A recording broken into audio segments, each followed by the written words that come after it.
6.2 in the yellow pages. So I'll look for a motion to approve the agenda with inclusion of the supplementary, please. Moved by Councillor Beddoes and seconded by Councillor McMath. All those in favor, please. And that's unanimous. For those that are viewing either in the room here today or through the YouTube feed, please note that all of council is in attendance. Councillor Jeff Bateman and Councillor Tony St. Pierre are with us virtually and participating electronically tonight. But that is valid. So thank you for that, Councillor Bateman. So just for sake of the meeting, I will look to the virtual participants first on items and then go to those in the room. Okay. So the first item up tonight is item 6, which is a public hearing related to 6.1, a zoning amendment bylaw number 844 600-91 2022 5686 Woodland Road. Councillor Bateman, in the past you have declared a conflict here. That still remains today? That is correct. So I'll leave the meeting. So just to our staff that are operating the technology, would Councillor Bateman leave the room, or do you have a different place to put him in a different Zoom box? I can place Councillor Bateman in a waiting room. Okay, so you're going to be moved to the waiting room, Councillor Bateman. Okay. And Councillor Lajeunesse. Yeah, I'm going to recuse myself as well because I have previously declared a conflict on this as well. Okay, so you will move out into the hallway. All right. So we have Councillor Bateman confirmed as being in the waiting room, and Councillor Lajeunesse will be in hallway. So if I can just ask Mr. Carter, never mind, to close that door. It's closed. Perfect. Thank you. So on that note, I will open the public hearing and then we will move on to the staff presentation. So this public hearing is being held pursuant to the Local Government Act. At this public hearing, any person who believes that their interest in property is affected by the proposed bylaw will be given a reasonable opportunity to be heard or to present written submissions respecting matters contained in the bylaw that are the subject of this hearing. Copies of written submissions received to date are available. It is important that all who speak at this hearing restrict their remarks to matters contained in the bylaw, and it is my responsibility as chair of this hearing to ensure that all remarks are so restricted. For those of you who wish to speak, please at the appropriate time commence your address to council by clearly stating your name and municipality of residence. Then you may give us the benefit of your views concerning the proposed bylaw. I should say municipality or electoral area. Submissions must be received before or during the public hearing in order to be considered by council. Members of council may, if they so wish, ask questions of you following your presentation or submission. However, the main function of council members this evening is to listen to the views of the public. It is not the function of council at this public hearing to debate the merits of the proposed bylaw with individual citizens.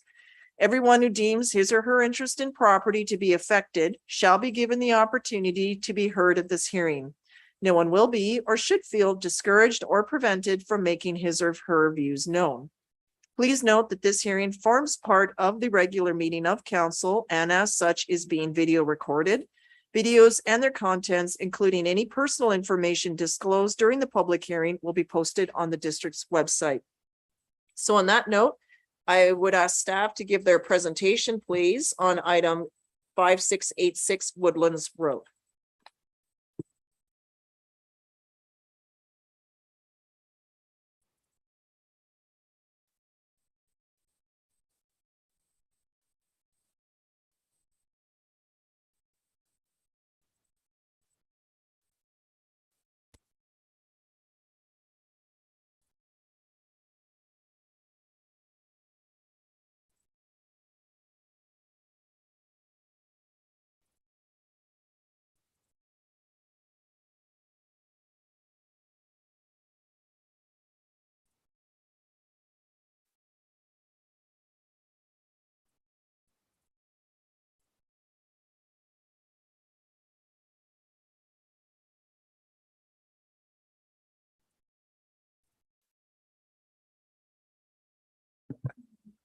Thank you.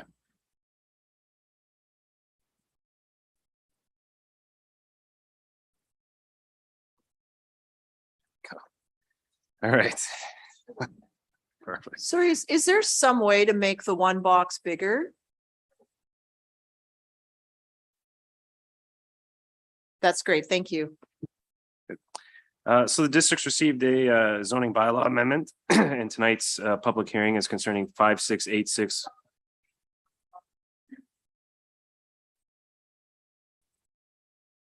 Oh, yeah.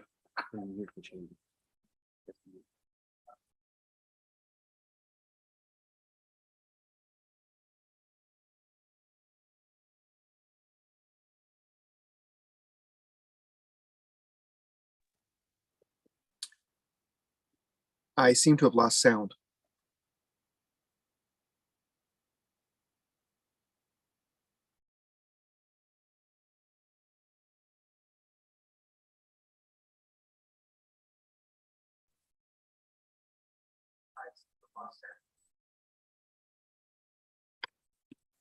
Counselor St. Pierre, can you hear us now?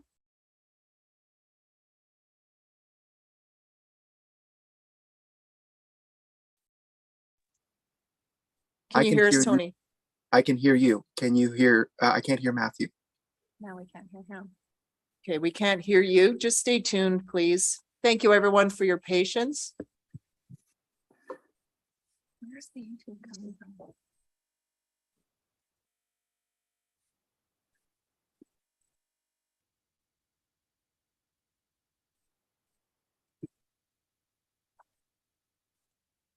Yeah. Just.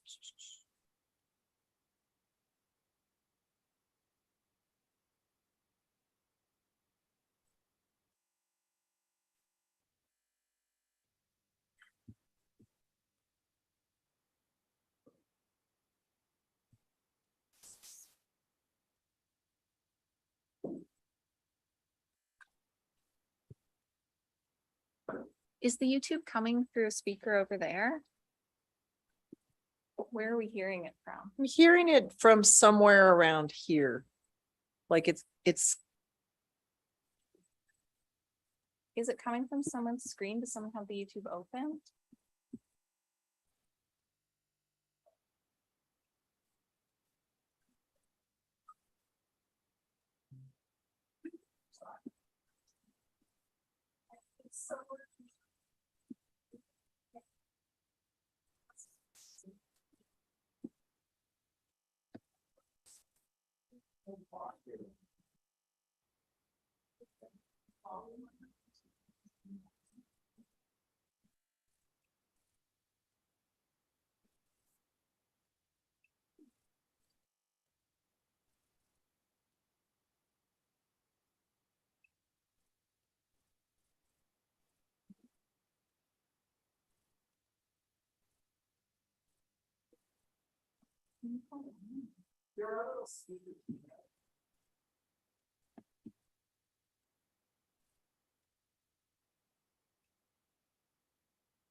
The extent of my troubleshooting.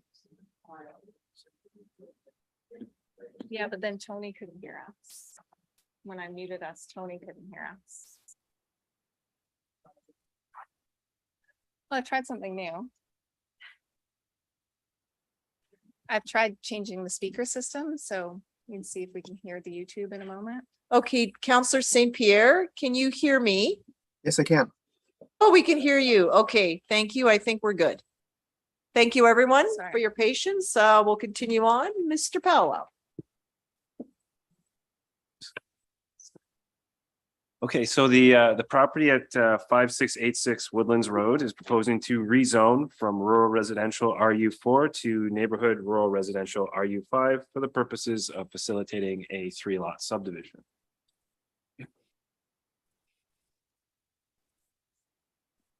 Subject properties, 1.5 hectares located in North Casinos neighborhood of Souk on Woodlands Road between Mowich Drive and Harborview Road.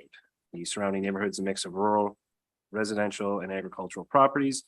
Generally, surrounding neighborhood is treed with clearings for house sites and small agricultural operations. Subject property is designated Gateway Residential in the official community plan. This is an area in which low density residential growth will occur. Although the area is categorized as a growth area and is located within the identified community growth area, the type of development that is targeted for this is low density infill development. Proposed zoning amendment meets the objectives of the Gateway Residential Land Use designation, and the new lots proposed will provide low density infill while preserving the rural character of the surrounding neighborhood. As previously approved by motion of council at first reading, the applicant will provide $3,000 per additional new lot created for a total of $6,000 for affordable housing.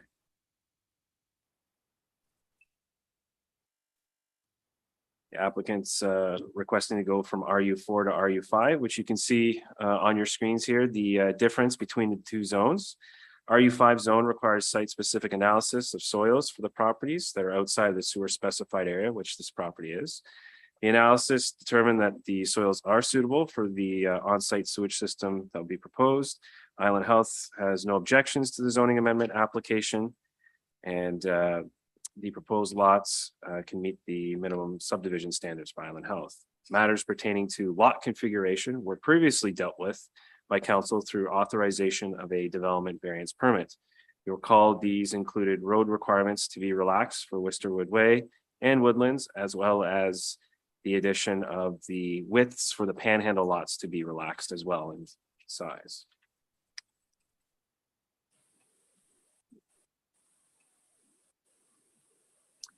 So with that, at this time, staff supporting that council give third reading to the amendment.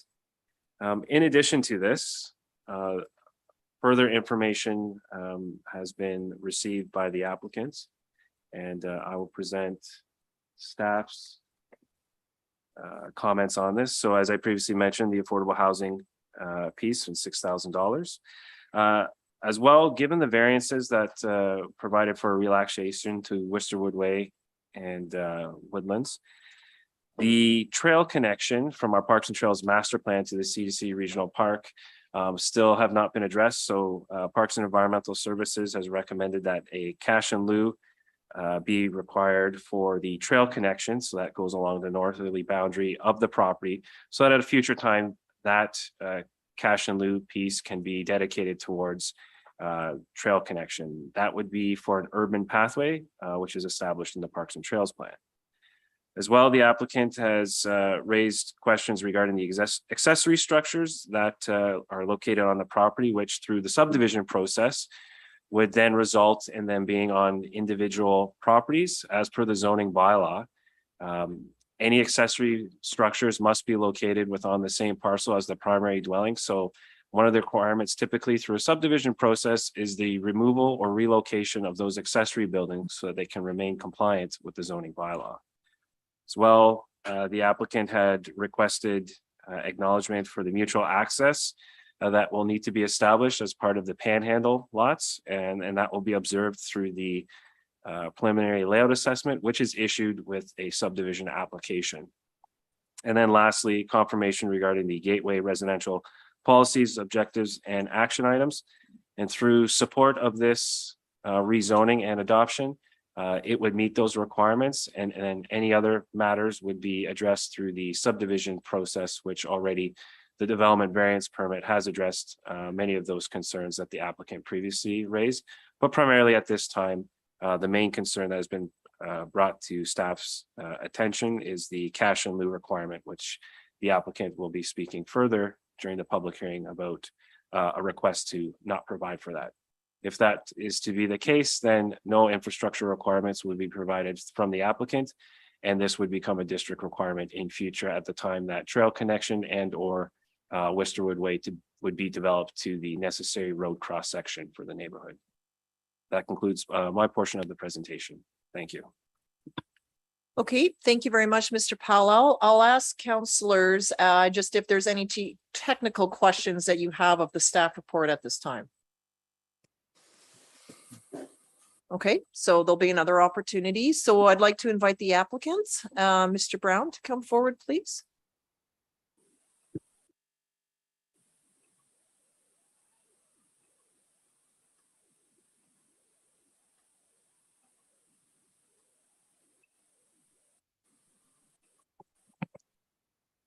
Good evening, your worship and councillors. I have just a couple of comments concerning the recommendation by the staff regarding the application. First of all, in terms of removal of temporary buildings, we don't understand the rationale for this particular request. And we wonder if the structures, which are the existing structures, qualify as non-conforming uses and the authority to continue using those structures. The existing structures are on Lot A, now are on Lot A, and they're a canvas shelter for our riding mower. They're a tool shed. There's a greenhouse, and there's a 7.6 meter by 12.6 meter garden, fence garden. And it has raised beds, it has blueberry bushes, has fig trees and various other bushes, berry bushes. And the greenhouse and garden are used for growing produce for us. And the produce from it assists us throughout the year to provide processed and organic produce for ourselves and our family. And we would like to continue providing those food. It saves us a fair amount of money, and it's a great process, a great hobby for my wife primarily, who does all the work on the garden. So we'd like, if possible, that we have the request that we don't remove those structures, that we can continue gardening. That's that, and I'll just continue then. Okay, regarding and that's on page 28 of the recommendation. On page 30, there's a summary description of the subdivision. And it states, the zoning amendment application meets the requirements of the district suits, bylaws, and policies. Ideally, the applicant would like to create 2 additional new lots. However, the conceptual subdivision layout will require variances or some redesign in order to proceed. And we request that the second sentence above be adjusted as follows. Ideally, the applicant would like to create 2 additional new lots. And we'd like to add with shared access via the existing driveway. And the reason for that is that we've talked about the shared access a number of times throughout our process, but it's never been recorded formally before the council. It was not in the variance request that we put in it. The variance request allowed for 3 different sections for the 3 properties, but it didn't actually state in the variance that there would be a shared driveway. So we would just like that recorded, that there is a shared driveway. And finally, we would like the opportunity to consult and be in agreement with any changes in the design of the actual layout of the plots of the lots. And so I'd like to say any changes to the subdivision layout will be determined in consultation with and in agreement with the applicant. And that's just so that we can participate in the consultation rather than just be directed that this is how we want to change it. And that's the rationale for those changes that we're recommending. Now, regarding the Cecinos Creek and the additional urban pathway that's been requested and cash in lieu for that, we would like to request or be relieved of this requirement. And if we could show the first slide, please. That. This slide is the slide of the current 2022 municipal plan that we actually took a picture of the home meeting this weekend. And as you see, the extension to Wisterwood Way East, this is a roadway that's not in existence right now, it's an extension. You see it's going alongside the Cecinos Creek, which is that other thin line going along there. And it just touches the Cecinos Creek just right at the top edge of the property there. And the original plan for that trail that we're talking about, and it's an aspirational trail, is that it would follow the eastern side of that creek and actually connect directly to the Goose. And then that way it would connect through to the C2C Parkway. Now, what it actually looks like, if you could show the second side, that's actually been surveyed, is you see the roadway actually about 2/3 along our property line does actually cross the creek. That's the blue line. If you see that creek would 2/3 of the creek along that property would have to be culverted in order for that roadway to work.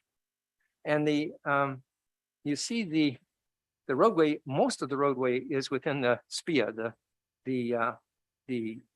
this is the, what's it called? The stream side protection enhancement area, which is an area that's not to be touched for environmental reasons. And that particular area is a heavily forested area. It's 400 square meters of heavily forested area, which is very rough terrain. And it has actual heritage trees on it, cedar and fir trees on the property, right along the creek. Now, the gardens people actually came out and visited us on the property and looked at what it was like. And they agreed that the trail would need to be on the western side of the roadway, which would be up along the top edge of that roadway. And it would be border on our neighbor's property, southeast portion of our neighbor's property. And it would now, instead of going right down to the Goose, it would connect to the existing Worcester Woodway East. So it'd be a very small trail that would connect to the existing Worcester Woodway East. It wouldn't meet its original objective of connecting directly to the Goose. Now, the other request that was made was that the trail be outside of that SPIA, outside of that stream side protection area. And so that these outside the green line there is the protection area. And so, that trail would just have to be along the top part. There's a driveway there that would have to cross or be alongside. And it would be about 61 meters long. And it would end up, it would join with Worcester Woodway East, and then it would end up, it would butt up to the bottom of our neighbor's lot, our neighbor's plot of land. Actually, the stream continues up the side of our neighbor's land, and so does the SPIA. So it would basically, if you wanted to continue the trail, it would go up the middle of her property, my neighbor's property. Actually, I think it would eventually hit her house.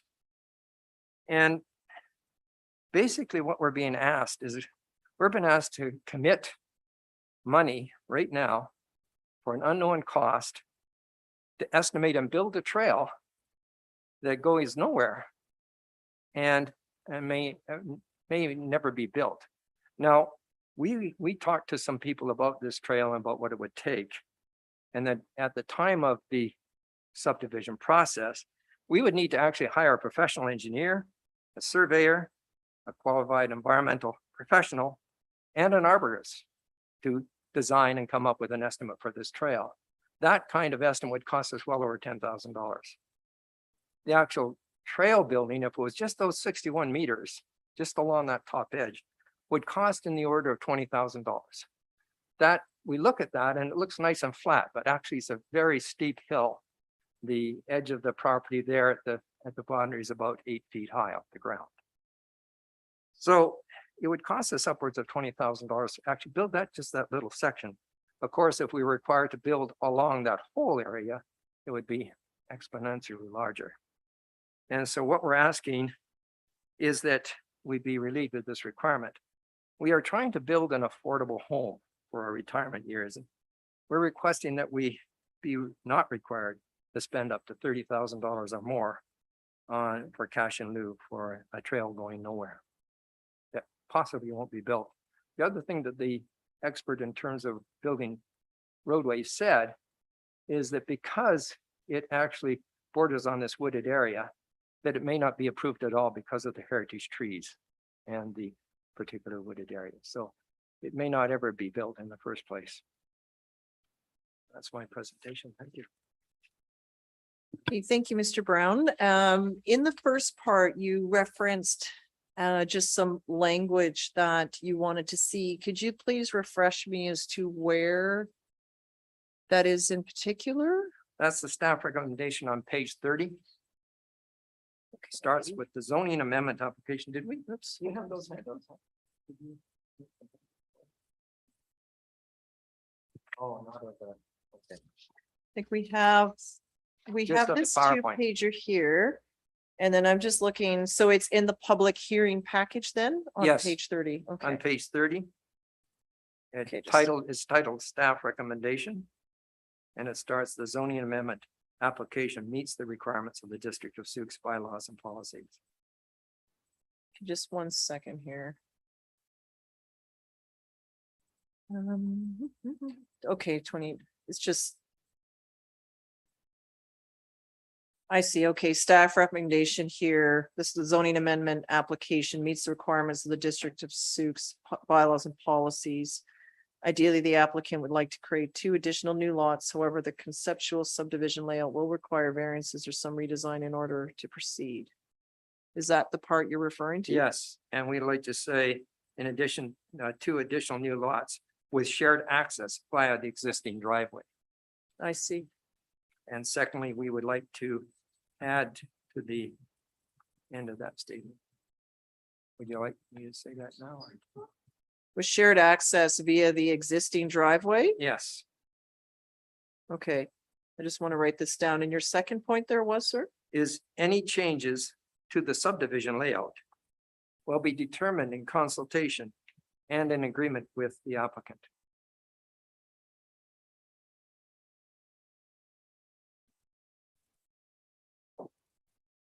Any changes to the subdivision layout will be done in consultation with the applicant? Will be determined in consultation and in agreement with the applicant. Will be determined. Okay, hold on. Will be determined and, In consultation and in agreement with the applicant. okay, in consultation. I just wanted to note, make a note of that, an agreement with the applicant.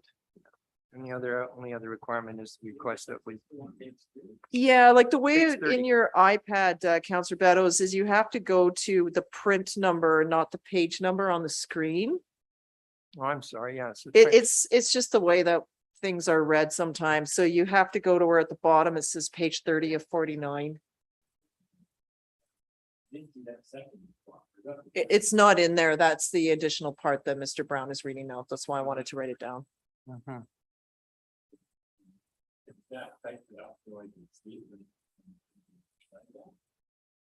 Yeah, I'm sorry, is there a way to copy this? Would I could- it's all PDF is sort of the thing, right? It will, we'll get that. We'll find out some answers to that. Okay. I just wanted to make note of it there. Okay. Yeah. Okay. I'll ask, while the applicant is here, if any counselors have questions of the applicant at this time. Counselor Beddoes, go ahead. Yeah, I'm a little confused about the consultation. I mean, I always believe in consultation. But if you just say you're never in agreement, then nothing happens. So you have to be on board, the staff has to be on board, so you're at a deadlock. So And that's- somebody has to, in the end, have, The final decision. somebody has to have the Yeah. final decision. I agree. And in my experience with consultation, both as a professional and as an individual who's done this for many years throughout my life, is that if there's a conflict between 2 people doing consultation, they're both wrong. And it's necessary for them to either bring in a third party or themselves go to a decision-making body to Wow. get it resolved. But the process, the whole purpose of consultation is to come to agreement. The process of consultation to say, how can we make this work? Okay, well, on And I that don't see note, any major changes that are required. thank you. In that case, council would be the decision-making body. If That if would then necessary, but I make that think, determination. I think if we had to come to council, I think we would say that, it's something that we would have to, it would not be a positive move on our part. It would be, our goal would be how to make it work. That's the purpose of the consultation. Purpose of consultation is not a negotiation between 2 parties. The purpose of consultation is come to an agreed solution. Okay. Other questions from members of council for the applicant? Okay, see none. Thank you, Mr. Yes, I have a question. Sorry, Councillor St. Pierre, go ahead. I've heard about the cost for the cash in lieu for the this proposed possible aspirational trail. I was curious, either from staff or from the applicant, does anyone actually have any firm numbers? The numbers that were provided tonight from the applicant are the first that I've personally heard of this information. Typically in a cash and loose scenario, an estimate's been provided by an engineering professional for our team to review and confirm. And at that time, it's relayed back to the applicant's engineer that we either accept or do not accept, and the reasons why we do not accept. So typically we arrive at a concluded amount that both parties are in agreement to. Okay, because right now the numbers that the applicant has put forward don't seem to be provided by staff, correct? That's correct. Those are just rough estimates based on my discussion, informal discussions with others who are familiar with building trails. It's not something that is any formal way, again, to make that decision, to make that estimate, we would have to hire those people. We'd have to hire a professional engineer. We'd have to hire a surveyor to properly survey the property. We'd have to hire an arborist and a qualified environmental professional. Just to give you an idea, for our side of the property, I don't know if you can put that up again. Could you put that up again? That picture of our. Just to give you an idea of what some of the concerns that could come out of this, out of our estimate. If you look at, there's sort of a yellow-orange line parallel to the green line on our property.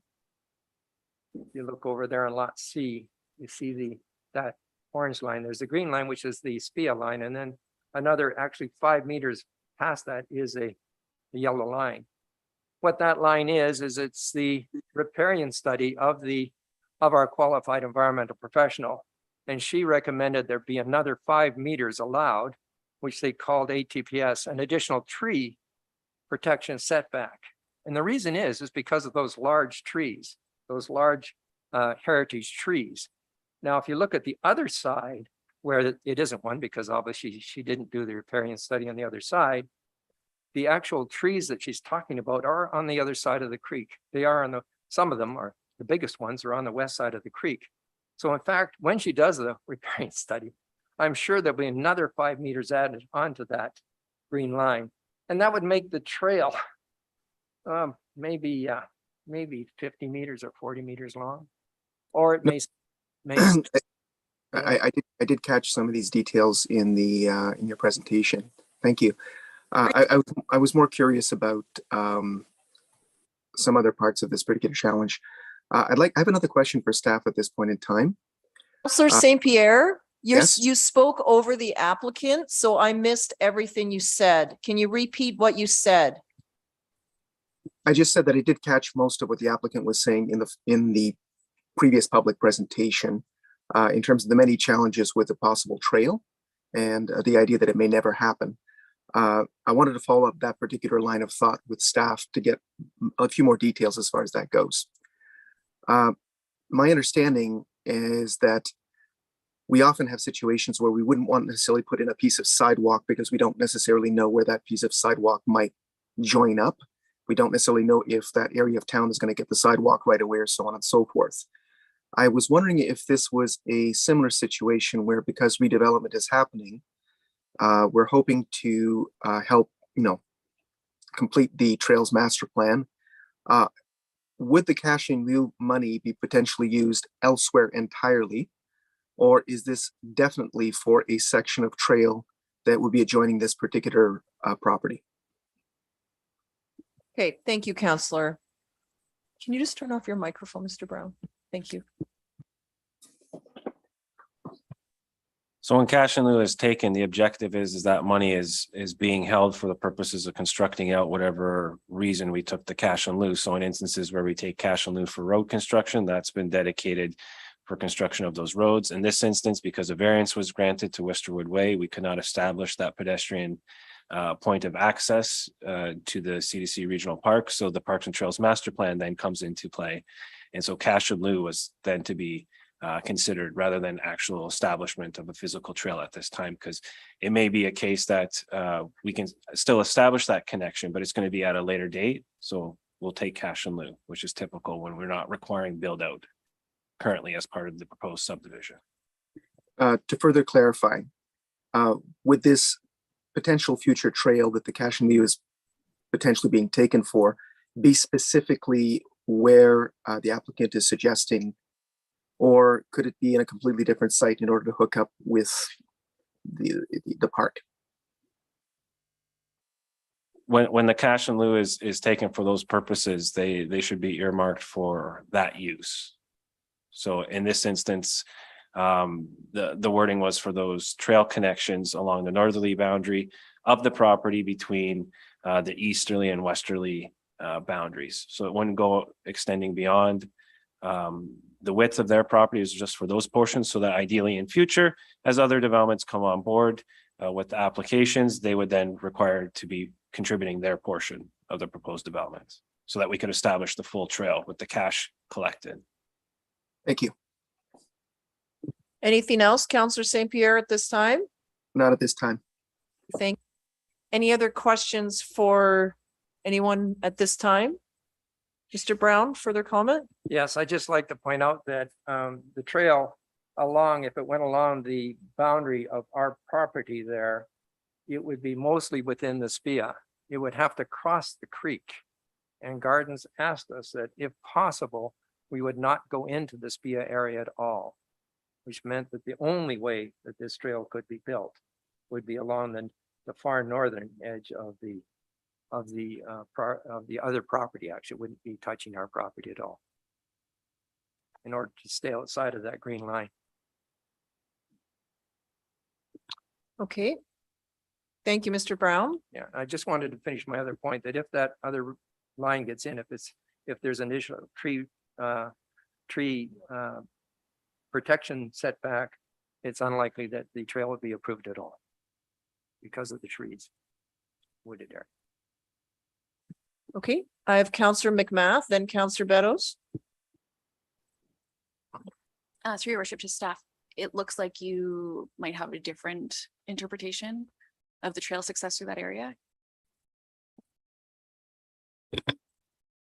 So for the road dedication requirements in this area, these are a lot of large acreage lots. It is a long-term plan for connectivity to take right-of-ways on all these properties as they develop going through there. With the subdivision and taking right-of-ways, road right-of-ways through these properties. It's basically for a long-term build into the road. If the road gets put in place, the trail gets connected. The cash in lieu for a temporary park or for a temporary connection on the trail would be facilitated if it was the only option prior to the road coming in the long term. The small little section here is the first property where the right-of-ways were taken, the initial subdivision. Going further to the east, the district will continue to take right-of-ways to connect Wisterway all the way through to where Woodlands eventually comes up. Right now, this is not a densified area. This is a very long-term plan for the area. This actual connection is not in your transportation master plan. However, connectivity is in the transportation master plan. Securing the funds for the roadworks is really critical. Variance was granted to the applicant not to provide cash in lieu for the road construction in this area. Staff are asking now that the road is not going to be paid for in cash in lieu, that funds be provided for a potential pedestrian trail access that we could make work in the short term prior to a road going in place. Other than that, ultimately, when the area does densify, the right-of-ways will be there for the road. If the developers, when people develop and subdivide, aren't paying for it at the time, the tax will go on to, or that burden will go on to the taxpayers generally in the long term. Councillor Beddoes. Yeah, this question is to staff. You know, I heard a lot of what ifs, if the trees are designated heritage trees. I don't know if they are or not. But the staff doesn't know. We need an expert to come in and tell us if this is at all possible. Is that correct? It hasn't been flagged as a requirement as part of this rezoning. So typically when you have concerns for the protection of trees or other matters, there may be a building restrictions envelope. So it restricts where the developable areas are and confining them specifically to a building site. So as I just mentioned, the protection of these trees is not a covenant requirement for the applicant. So if that's something that's voluntarily taken upon by the applicant, they can use whatever measures to protect those trees, but the district is not specifically requiring their protection. But you would, if we go ahead with this, you would ask the applicant to have a professional have a look at the feasibility of the trail with the setbacks, or I'm a little confused on that. So with requiring the cash in lieu for the trails, standard process is that the applicant obtains their professional to undertake a study as to what would be required to construct that trail. And so at this time, what we're seeking is cash in lieu. So cost estimate would also be provided and accepted by staff. And that would be the amount that we accept So to the satisfy. cash in lieu cannot be determined until a professional reports out. That's correct. That's okay. That's what I want. Thank you. Okay, a question I have from staff is about, so the applicant has raised the accessory buildings and the like. So why do those need to be moved? So our zoning bylaw requires that all accessory buildings be located on the same lot as a principal dwelling. So it would be in contravention of our zoning bylaw. And then that's a matter that cannot be varied because use and density are two specific areas of the Local Government Act that cannot be varied. So this would be variance of a use, which is prohibited. Okay, and then further in regards to the wording that the applicant has asked for. About changes to be determined in consultation and agreement with the applicant. Can you comment on that request? In terms of the access and additional wording, so that was a suggestion by the applicant to the staff report. So the staff report is just information for council's consideration. It's not part of any specific additional motions. As well, attachment B to the report indicates the reciprocal access agreement that's part of the subdivision plan. So that is specifically what our subdivision group will be looking at when they consider the lot layouts. So it has been identified visually on the subdivision layout in attachment B to this report. Okay. Okay. Thank you, Mr. Oh, you have another question? Go ahead, Councillor McMouth. To your worship to staff, if they developed primary buildings on each of those individual lots, then those auxiliary buildings would become conforming. If the applicant were to get building permits and construct principal dwellings, then yes, those accessory buildings could now be accessory to a principal dwelling. Thank you. Can you restate that, please? So as it stands right now, those accessory buildings, if the subdivision lots were created, they would be existing as structures that are not accessory to a primary dwelling. If going through this process, by the time that the subdivision is being registered, they need to have a principal dwelling. And so it's kind of a bit of a chicken and the egg. So we can't issue building permits for principal dwellings because we can't create the lots. So you would have a situation where building permits would not be in compliance because you'd have multiple dwellings still on one lot. You have to go through the subdivision process to create 3 separate lots. Once that's done, you can apply for building permits and then you can have accessory structures to them. So that's why we're indicating that they need to be relocated or removed. After principal dwellings have been constructed on those properties, they can relocate those accessory buildings back onto those lots because they would now be accessory to these new principal dwellings. So they would have to take them all, put them into storage, and then put them all back where they were. Or locate them to the lot that has the principal dwelling currently. So one lot, when it's created, will have a principal dwelling and the accessory structures could be relocated to that property. Otherwise, they would need to be relocated off-site until new principal dwellings were established on the vacant lots, and then they could bring them in. That is one scenario. Well, essentially 2 scenarios if they were to be located to the principal dwelling lot. Okay. Seems a little odd, but. Those standards are in pretty much every municipal zoning bylaw to ensure that accessory buildings are not constructed and remain on properties with at least they need to have a principal dwelling or a principal structure on the properties to prevent multiple accessory buildings being erected and left without any principal use on the property. They must be accessory to a principal use. Yeah, no, I appreciate that, but it's just a little bit odd, like Mr. Brown and his families could lift these all on and put them in storage on one property, get a building permit and then put them back to where they were. It's also been in our experience that circumstances can change and those lots may not be developed for some time with a principal dwelling. So they could potentially be left with accessory dwellings that are not accessory to anything. Okay, or somebody new could come along and be great. We have a shed. We don't need to build one and build their house and be grateful that they have a shed and a garden. we would not be able to register a subdivision because it would be in contravention of the zoning bylaw. So those prospective buyers would not be able to obtain that benefit.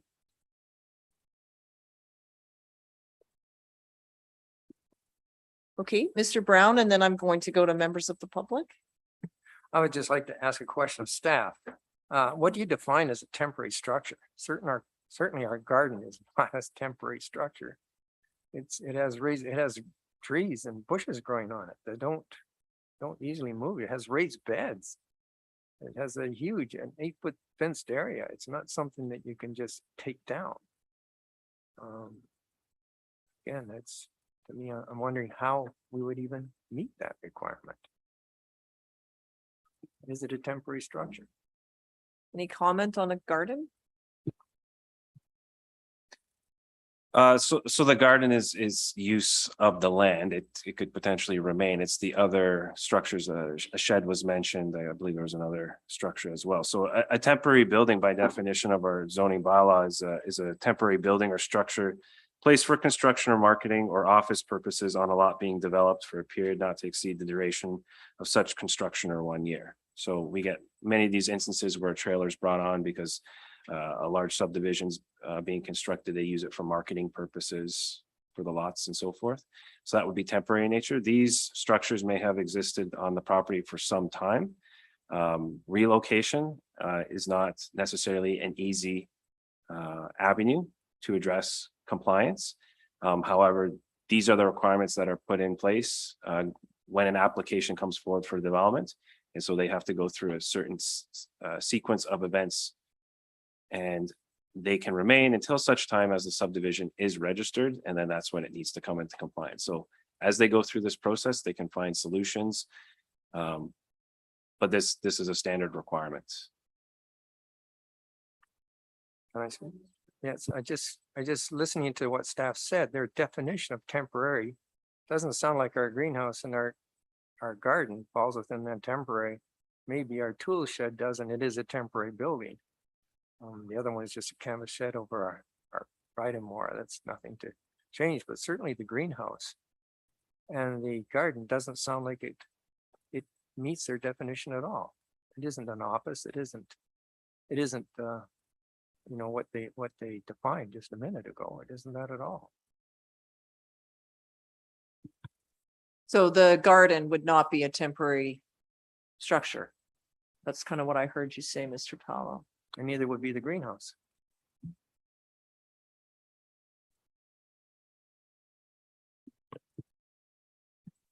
So a RU5 zone includes horticulture as a use, which is for growing fruits, vegetables, flowers, and ornamental plants. So a planting area could be considered a horticultural use as one avenue that we could examine all structures or uses on the property that the applicant wishes to remain. However, the other buildings, those are structures, those are accessory structures on the property. Councillor Beddoes, then McMath, please. Yeah, I get the garden thing. I mean, to me, it's not a structure, and I'd be willing to move on that, but the greenhouse to me is a structure. I have a greenhouse and it's a structure. I'm very much aware of that. It's not for an office or anything like that, but it still fits the description of a structure.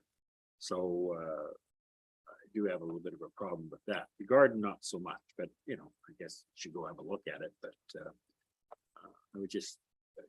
I was a little confused from staff. That's why I'm directing this at staff, because you indicated that the garden, other than horticultural use, but the garden wasn't a big issue with you or with staff?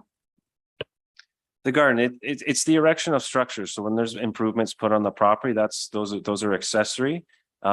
This request coming forward, I think it would be best for staff to work with the applicant and examine on site the extent of what development they wish to retain and what could be removed. And then from there, understand what potential compliance or non-compliance matters we're still dealing with.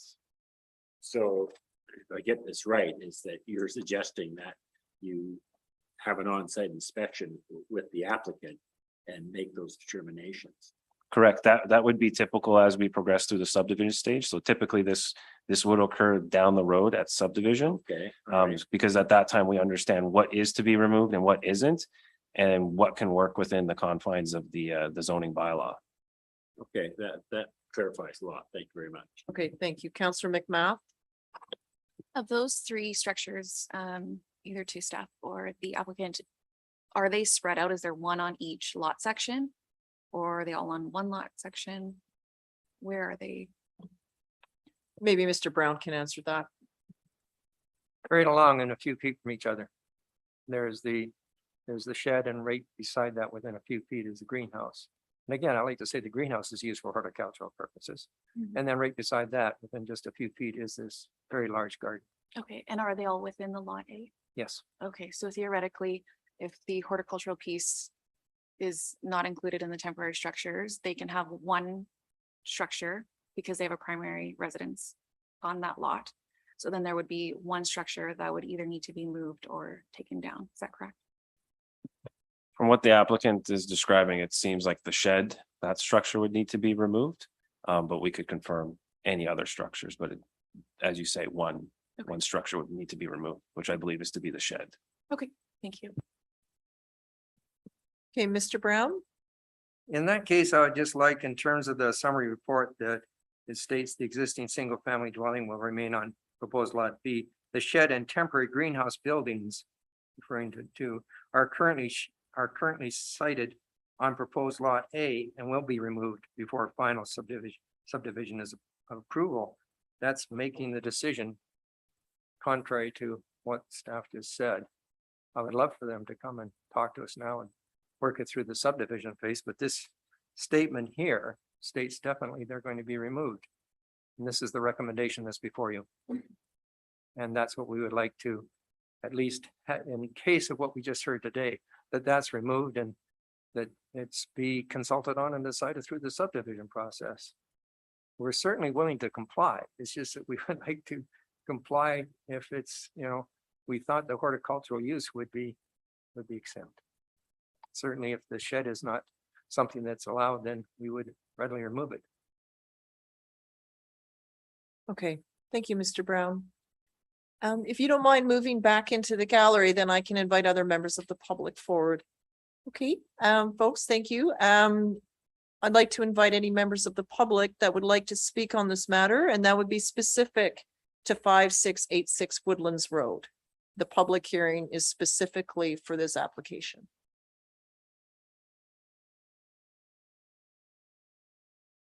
I'll call for a second time for any members of the public who wish to speak on this.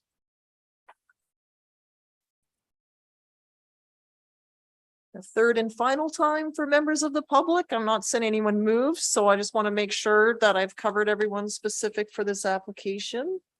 Okay, so that's my final call for call out to the public. So I'll turn this back here to council. We also have correspondence here, because what will happen procedurally is that I will close the public hearing and then we will deliberate over the bylaw. So I just want to ensure that all pieces are heard. I'll draw your attention to correspondence from a Lynn Rutherford, who has written in, it looks like an adjacent neighbor here on Wisterwood Road in strong opposition to the trail. You'll see that there are covenants on the property and so forth. The letter is here in the package. And feels that the extension of Mowich would do enough damage to the creek and the tree to not add a trail in. So that, I believe, is the only item relating to that. The other items are related to a different application. So I will now officially close the public hearing and return the matter back to members of council. Okay, so I'm just wanting to get some clarity here.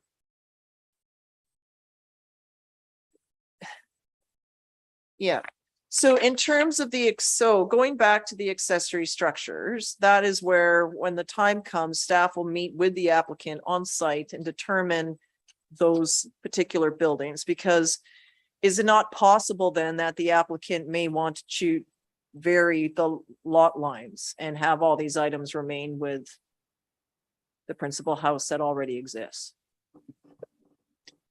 Yes, many situations can arise at the subdivision stage. The objective tonight is to consider progression of the rezoning application to set the stage for the subdivision application. The applicant may seek to amend their subdivision application or alter it in some other form. So the matter is just to ensure that we can get rezoning so that the applicant can proceed with the lot sizes as they intend with their subdivision application. And then to move on the process. Okay, Correct. so in terms of process, should council give third reading and adopt this bylaw, what would be the next pieces then for the applicant? So third reading is being considered tonight. As I had presented, there is the covenant to be registered. So with that, once that is registered, then this would appear back before council merely for the adoption process. Okay, then and that would be the covenant for the affordable housing contribution. That is correct. Okay. And then in terms of the other items that were on the staff report, is that in our package here about the cash in lieu for the trail? It is not. That is something that we received after with the presentation from the applicant in a letter that I had received as well in their conversations with Parks and Environmental staff. So that's additional information for consideration tonight. And then if council were to require cash in lieu, we would also want to ensure that was covenanted against the title as well. So that would then transfer over to the subdivision stage as well, so that cash in lieu would be provided. Okay, on that piece, just because I'm reading what's on the agenda here and what has been provided to us and what is also out for the public, it's hard to now consider that piece because it's just being presented to us in the staff report. And I don't have a copy of that power. Like I can't find that anywhere. So it to me, it's coming at me out of nowhere that we're asking for an urban trail. I don't understand why we're asking for an urban trail in a very rural part of our community. Urban to me is a paved trail when I hear that. I don't understand why we are putting a paved trail in a residential Gatewood rural part of our community. The Galloping Goose doesn't even have a requirement to be paved in this part of the regional goose system. So why would we ask for pavement to be put into a rural part of our community?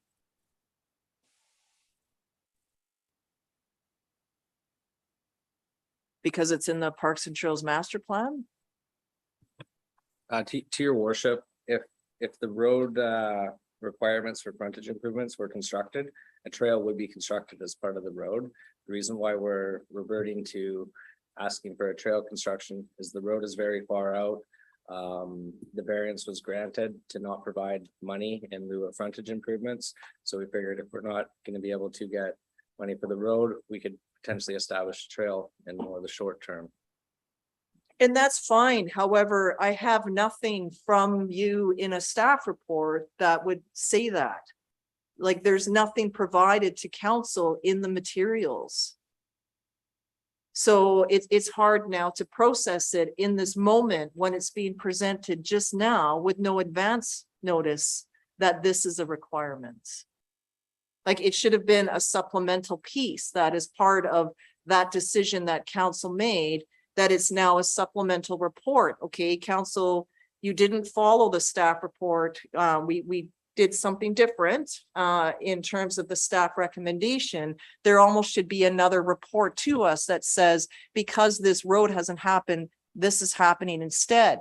So because it's coming to me now in this moment, I can't process that. I don't feel we should ask for that. I can't, it doesn't make sense to me. Because I know from sitting at the regional district that there is no plans to pave the Goose. This is meant to be a rural part of the regional trail. So I don't understand why our trail system would be urban in nature and not be consistent what is offered by the Goose. And in terms of connectivity, the Galloping Goose is reasonably close to Woodlands.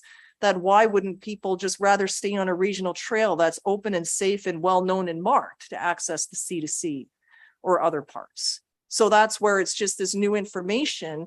And further to that, given that it is a SPIA, There has been reluctance to put people and pathways and the like through a SPIA, which is a known streamside protection area. And we can see this as Casinos Creek that goes right into the harbor, which means it's likely fish bearing and highly sensitive. So why would we want to encourage any type of use, and particularly even the construction of that in such a sensitive area? Because those are important pieces for our community. So it's just new, and I don't feel it's reasonable to request that because it seems late. Unless we had something in advance that we could look, then we could ask questions. And now I'm having to ask all of this in public because it's coming to me and to the rest of council at this moment, at the late hour. It never came to us any further. I had no way of reaching out to the applicant to ask about it. I didn't have the opportunity to visit the property.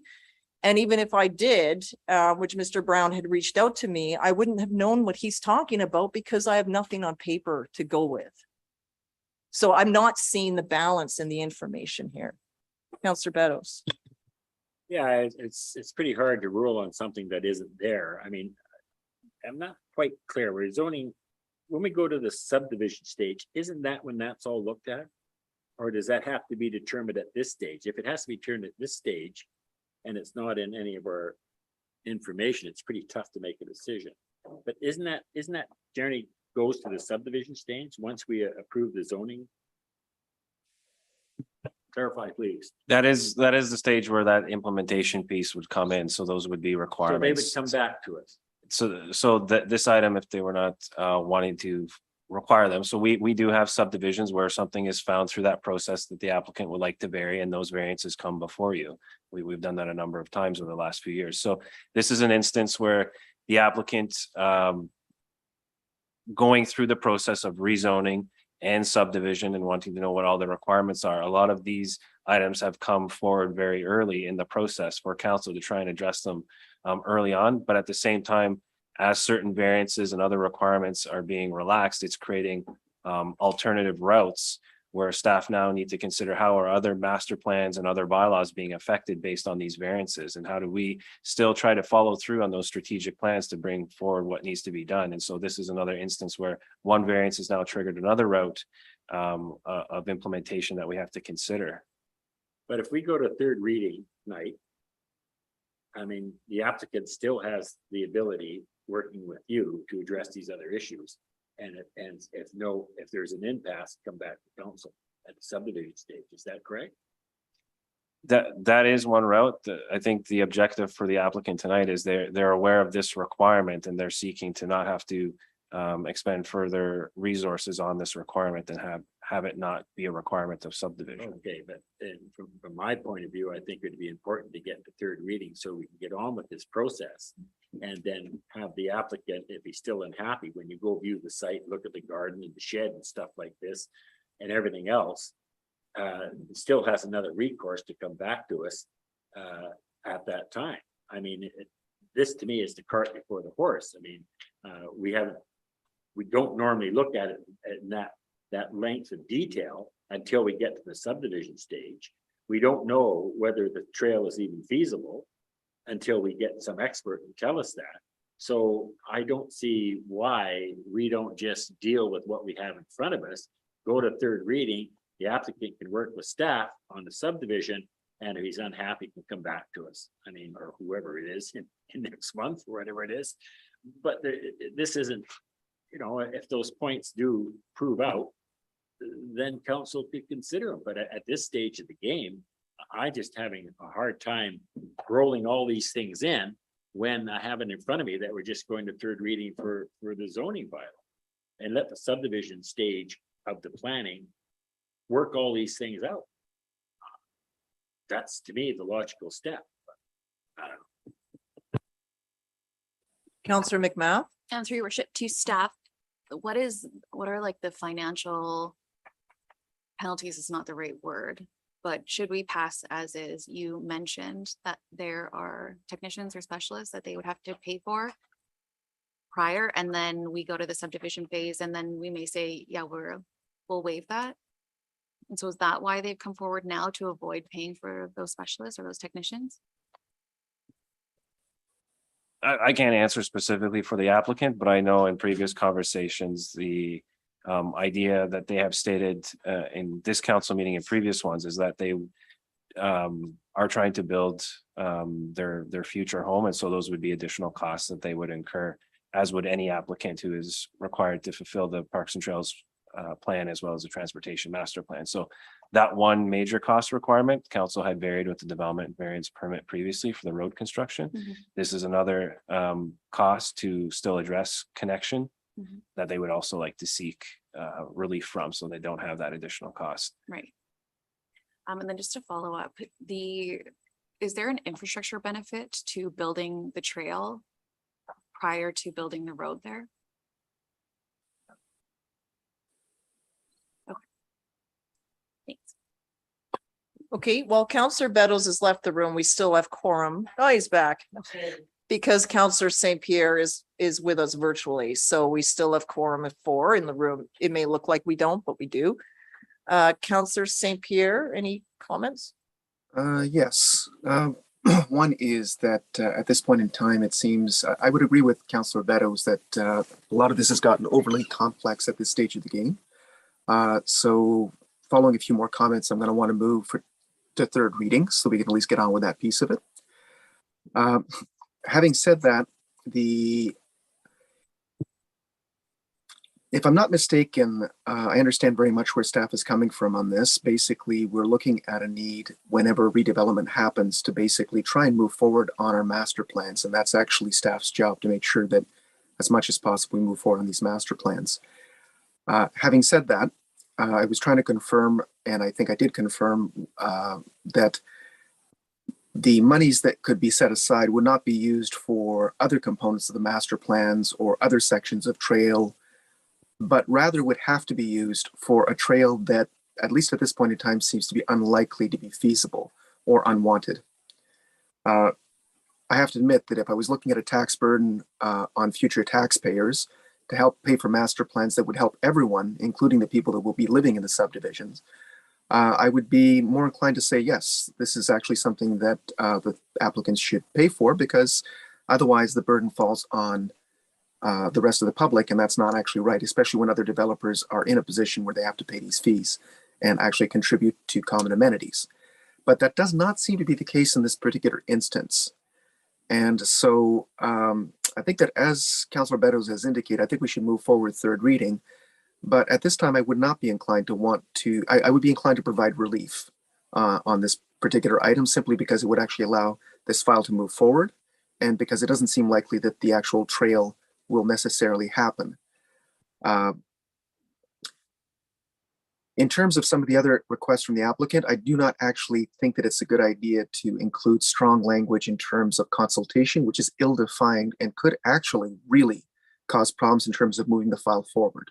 And I don't think that would necessarily be doing the applicant any favors. It might seem useful, but as soon as that kind of ambiguous language is introduced, there's no way to know what's going to happen. Furthermore, in terms of the request to include language around a shared driveway, I would want to ask staff whether or not that might not cause future issues. That language might be perfectly fine, in which case I would find it acceptable, but I'm not clear that that would actually be acceptable and that it might not cause future legal or other issues. I think those are my thoughts at this point in time, and I would like to move that council give third reading to the bylaw cited as zoning amendment bylaw number 844, 600-01, 2022. Okay, that's moved. Is there a seconder? Seconded by Councillor Beddoes. Councillor St. Pierre, you had some questions in there for staff and then moved the motion. Would you like those questions answered? Yes, please. Go ahead, please. The one question that I can roll, I think Councillor St. Pierre had raised some questions and then answered them, but the one question that stands out is the language around the access. And I had referenced attachment B in the staff report, which shows the subdivision layout, and on there's an indication of a reciprocal access agreement. So that is the intention that the applicant has at this time when they would proceed with their subdivision application. And so the approving officer would take that into consideration as the means as to how access will be established internally within the property.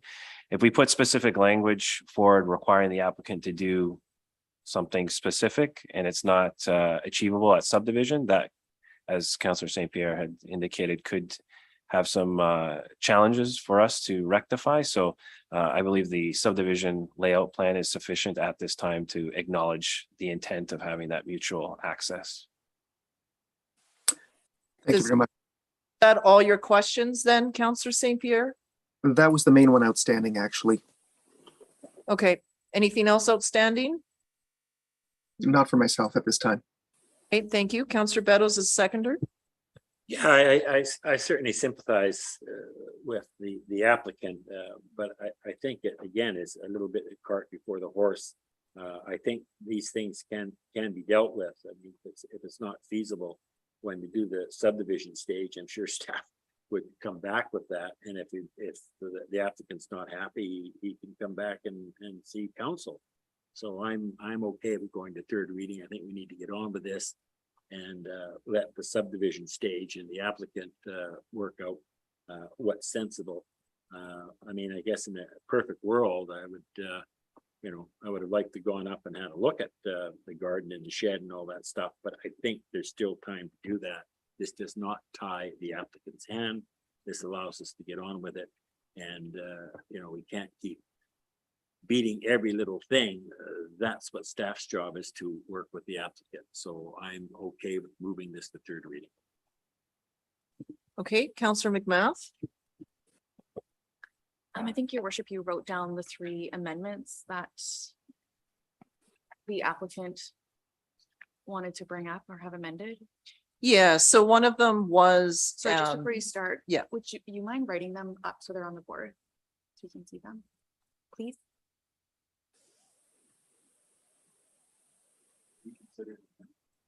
No, I just want to have a discussion, but I'm a visual person.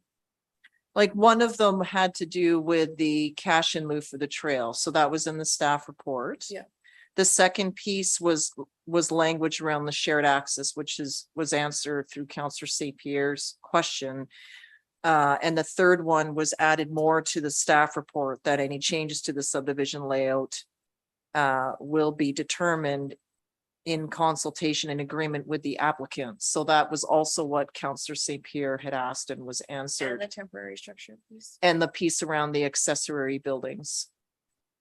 I'm not opposed to the third reading, but there are some pieces like the cash and loop for trail. For me, the shared driveway piece can wait. The accessory buildings, it should be.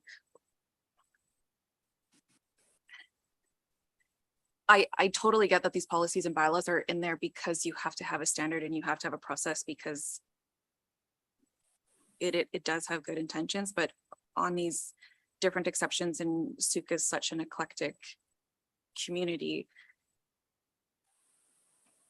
For me, those buildings don't, the tool shed is one, but the garden, like I would like language around that so that that garden stays and is not to be moved because it falls under that horticultural coverage, or we call it. And then the other question is, rather than applicants coming here for that, when it has exactly what we're looking for, which is local food growth security and productivity, how come we didn't start out the gate with offering that to be excluded from a temporary structure? To exclude the gardens.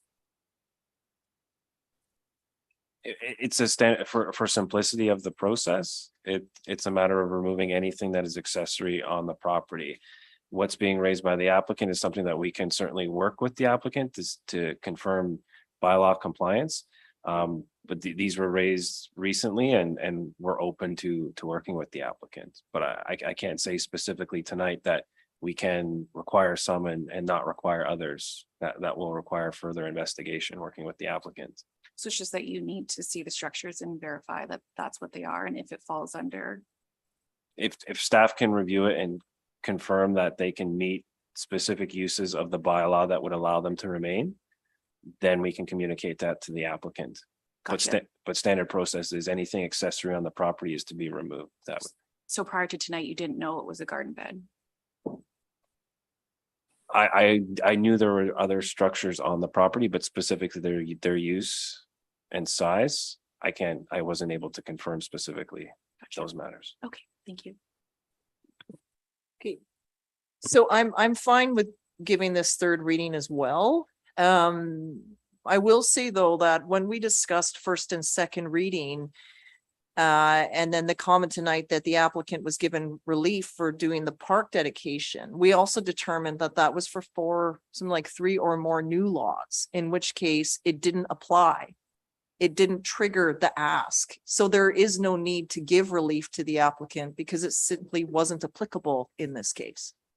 So I think it's just important, the language piece is that there was relief given for the road standard that we did, but for the park dedication, it didn't apply because it wasn't needed. It didn't trigger anything. So in that case, you know, I heard, oh, they received relief. Well, no, it never should have been asked for in the first place. It's not applicable. So there is no relief because it didn't need to be given.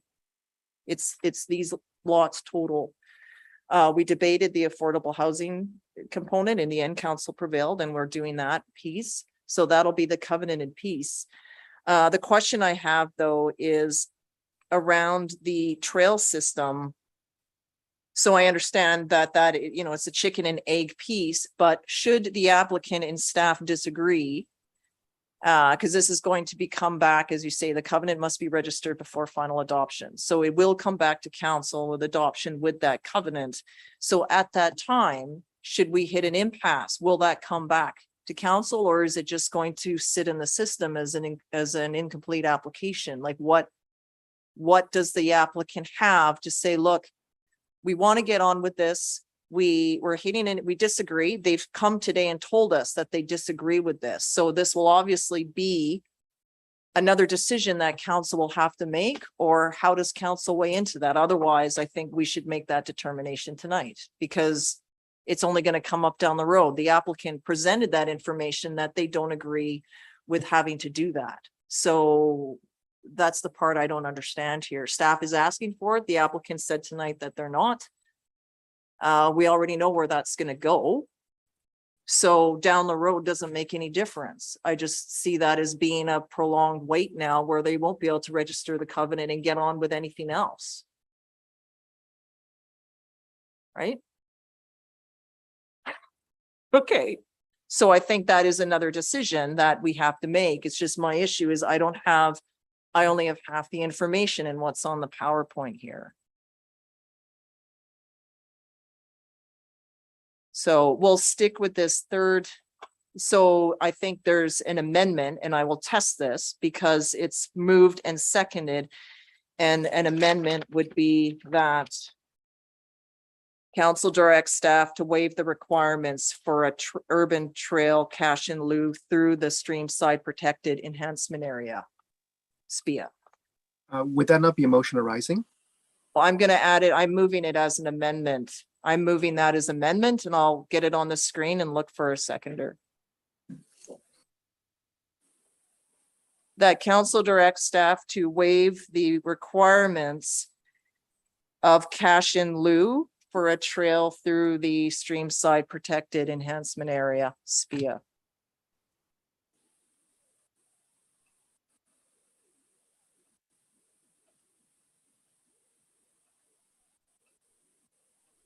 Or whatever SPIA properly stands for.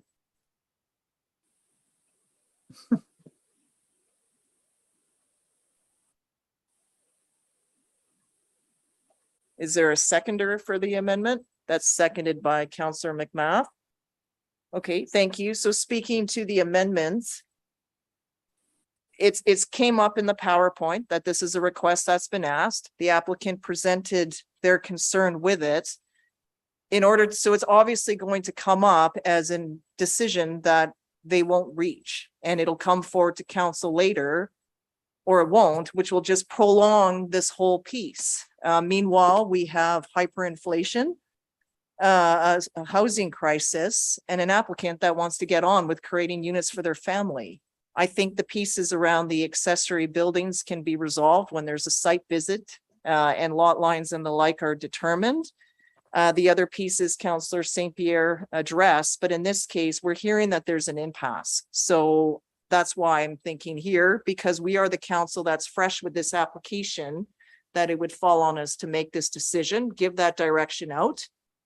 And then the covenant will be worked out, and whenever that comes before the next council, it'll be there for adoption, rather than then, otherwise, if it's all new people, which is entirely possible, they'll need to get re-familiar with the whole process and get up to speed, which would further add longer length of time to this application process and possibly trigger another public hearing and all of that potentially. So that's why I've moved this amendment here tonight. Councillor McMath, any comments as a seconder? I think you hit them all. So I'm good, thank you. Councillor Logans? Yeah. Tough one to talk about, but I am glad that you brought it up, because you're right. We do need to discuss this and deal with it tonight. I think otherwise there will be an impasse in the future. It's pretty clear that's the direction it's headed. The applicant. In the past, or in our minutes, we discussed waiving this requirement, and I know that my concern is that this does potentially limit our future for this area. And we've already effed that up with the frontage. So now are we going to do that again and screw something up? What are the implications of this for the future of this area?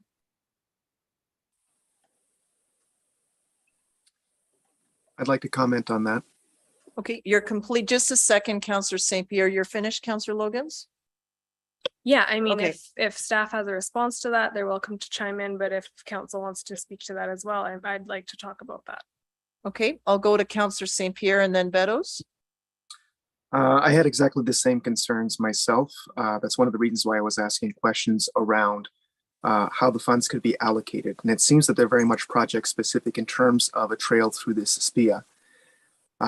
If that was not the case, if I felt that the funds would actually, as I said earlier, be used for basically, pushing forward the transportation master plan, the trails master plan in that area, no matter what that shape might take, that would be a different story. But at this point in time, it seems unlikely or less likely that a trail would move forward in that particular area, in which case we're simply putting financial hardship on the applicant while putting money in the bank to get depreciated. So I just don't see a good reason.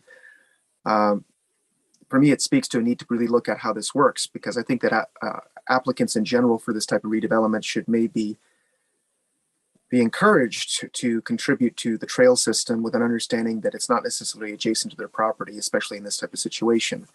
But I know that that does not seem to be what we have in place. Those are not the tools we have. And given the tools we have, I would agree with the amendment at this point in time, even though I have grave reservations about essentially putting a burden on taxpayers in the future and not being able to pay for the plans that we need to move forward. But it doesn't seem like this money would actually go towards moving forward the plan in this particular area anyway, at least not from my understanding. Okay, thank you. Councillor Beddoes? Yeah, it's there's a lot of assumptions here. It's not been determined if the trail will go ahead. I understand that, but what happens if it is something that is required in the future, and then we go back to it becomes a burden for the rest of the taxpayers? We talked at length about asking developers to pay for some of the infrastructure, and the Parks and Trails Master Plan talked about connectivity. I'm not saying it's sometime in the future, and I don't mind if it comes back to us or the next council and they can come up to speed on it, but there needs to be more information here. We're making a decision because we're assuming that it's not going to be feasible, and we don't know that, because I'm not a professional when it comes to those setbacks and trails and things like that. So for me to accept that amendment would be that I would have to accept that this thing is not feasible, and I don't know that. And I would need somebody more professionally aligned to tell me that this is, if that's the case, if a professional comes back to me and says, you never do that in a million years, well, then we don't get the money for it. But I don't know that just at this point in time, because this is just thrown at us at the last minute. We're here for third reading, so we can get on with the process and get to the subdivision stage where these things can all be looked at. And here we are trying to, put the cart before the horse. And I'm not prepared to support that amendment because I don't know. And I'd just be voting blind, so I'm not for it. Any other comments? Go ahead, Councillor McMahon. Just clarification, you're not in favor of the amendment or the motion as a whole? No, the amendment. Just the amendment. Okay. Okay, Councillor Logans. I think in our last mess up decision on this particular project, we've kind of proved that one thing we're good at is not looking into the future, being a bit short-sighted and causing burdens for taxpayers, and that's going to come at us further down the line because of the decision we made previously. And this could happen again. One thing I want clarity on is if we were to accept cash in lieu for the trail and the trail never happens, does the money sit forever? No, it will get reallocated to other projects likely in that area. The funding does not just sit there and wait for this specific project. If it doesn't ever happen, it could be reallocated to other parks and trails in that area, I think. I believe we've done that before for other projects when it comes to parks.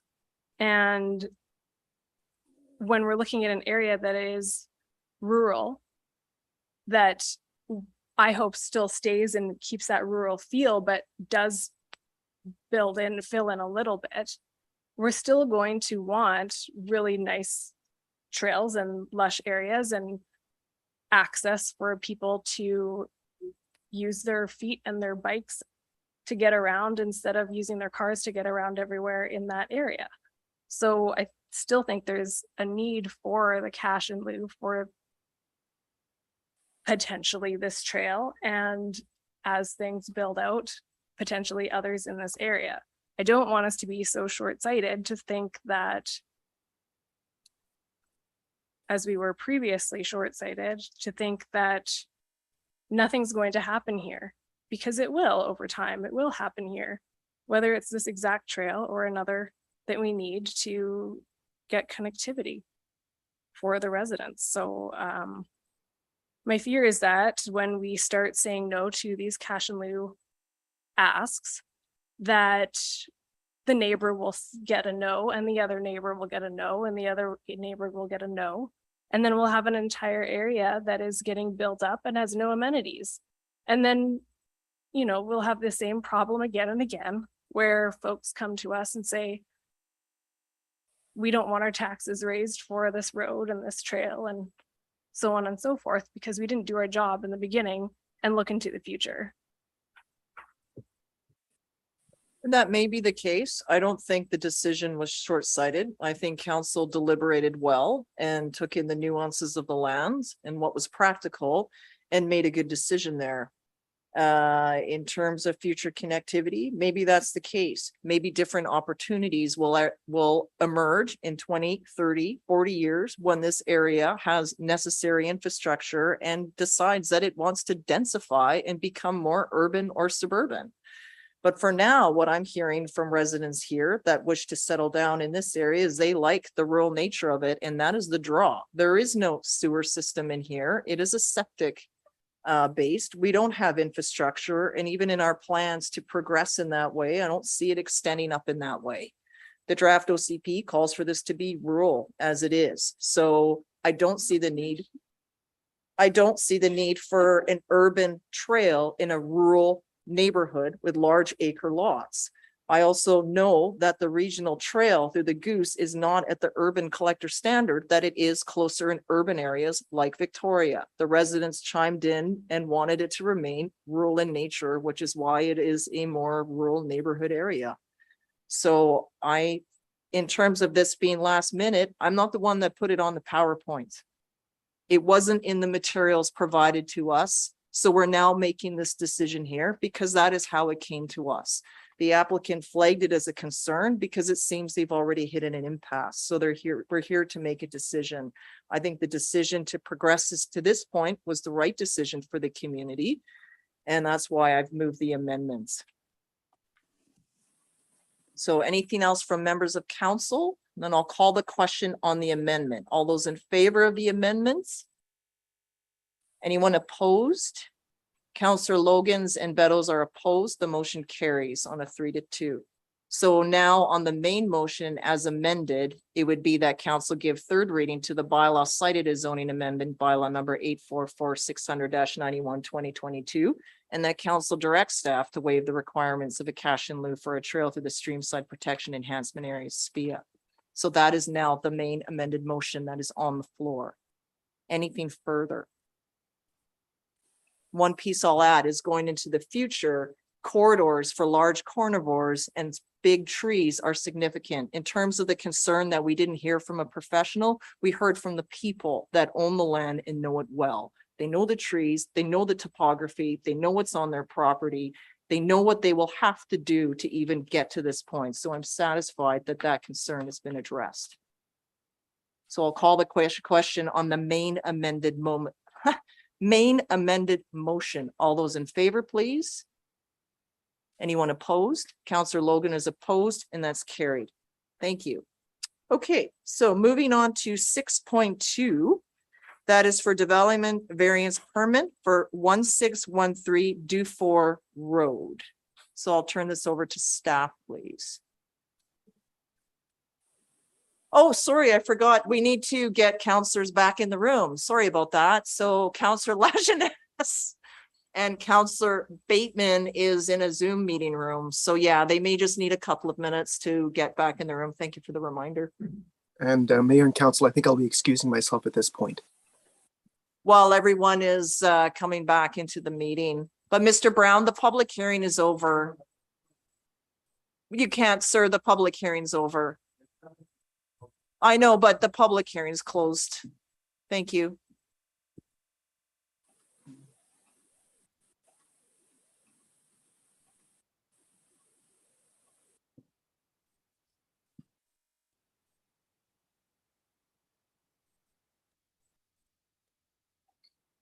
Mayor Tate?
Okay, everyone's back. I see Counselor Bateman is back on the screen. Counselor McMath is back in the room. All 7 counselors are here. So we're going to continue on now with 6.2, development variance permit for 1613 Dufour Road. Over to staff, please.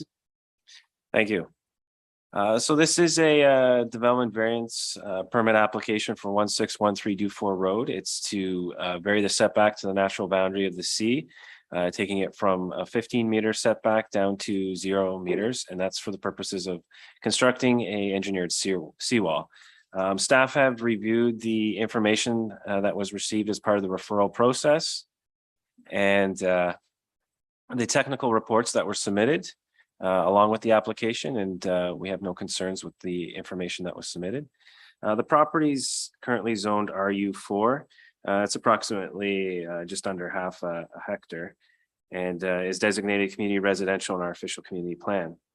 Now, the general intent for these areas is to first take a soft approach to stabilization of the shoreline.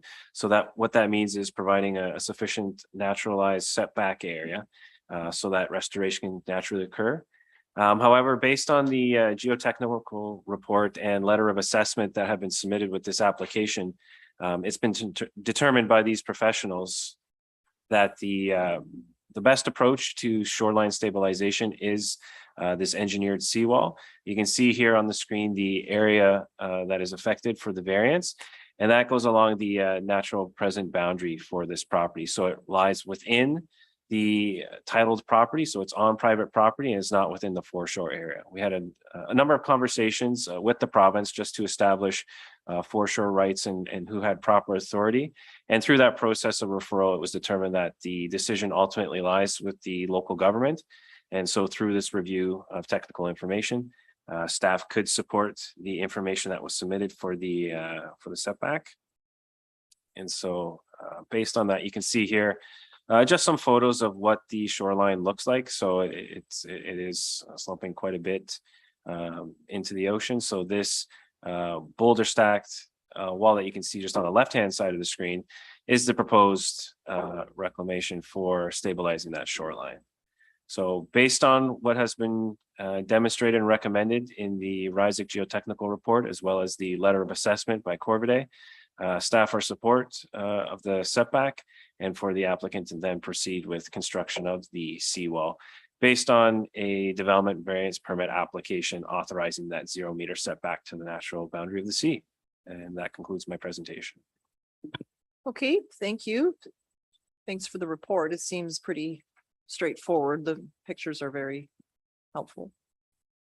Questions from staff? Anyone online? Councillor Bateman or Councillor St. Pierre?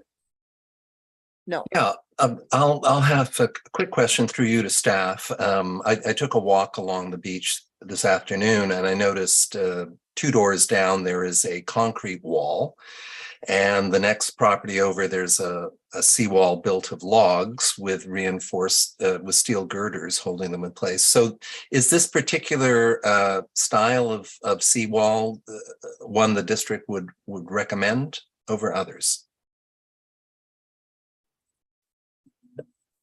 I believe there's a number of different materials and designs that can be considered. We've relied on the technical professionals that the applicant has hired and their reports that they submitted to confirm that it would be acceptable. And so the only matter at this point is the zoning bylaw requirement for the setback. So this would be considered an acceptable construction for shoreline stabilization. Okay, thank you.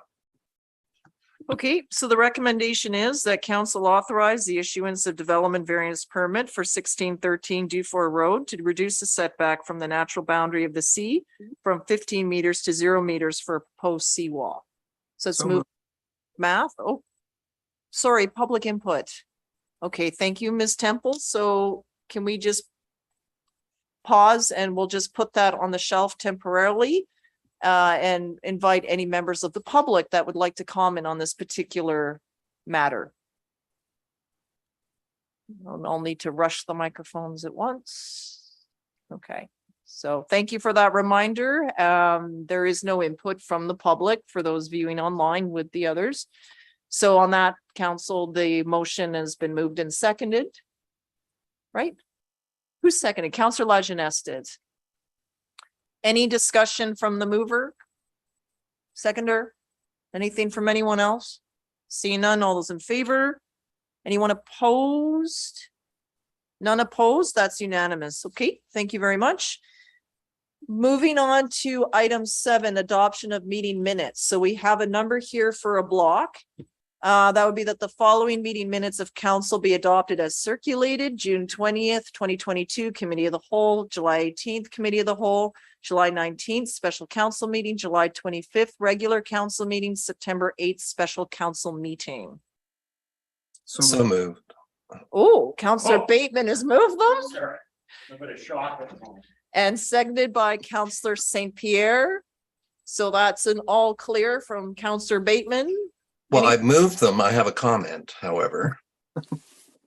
Okay, Counselor Bateman, you have the floor, please. Okay, at the meeting of September 8th, 2022, on page 109. Let me just open that. Under council discussion, under 2022-243, this is the community plan discussion. The second of the council discussion comments, quote, concerns that the draft OCP does not offer a functional product that will be useful. So I'm confused about that statement and welcome some clarity. Okay, you need me to catch up with you. So that's September 8th, special council meeting. Page 109 of tonight's agenda. My issue is that my device here has just pages 1 to 4 for that. So page 3 of 4. 4, okay. And in the last bullet point on the page. Okay, so council discussion concerns that the draft OCP does not offer a functional product that will be useful. Yeah, so I think I need an elaboration on that. I'll go to our corporate officer. Councillor Bateman and I had a short discussion about this via email today, and I wasn't at that meeting, but I did listen to some of the video. And I think what this is the minute taker's summary of council's discussion as to the ultimate usability of the document. There was some questions about whether moving forward with the OCP would cause immediate hurdles in the form of amendments needed to the OCP, or whether it would prove to be a useful tool to staff and developers. So when I read that comment in the minutes, that's how I interpreted that statement, but we're open to amending it if there's a better way to say that, if that was in fact the intention of that statement. Well, I would certainly appreciate exactly what you've just stated.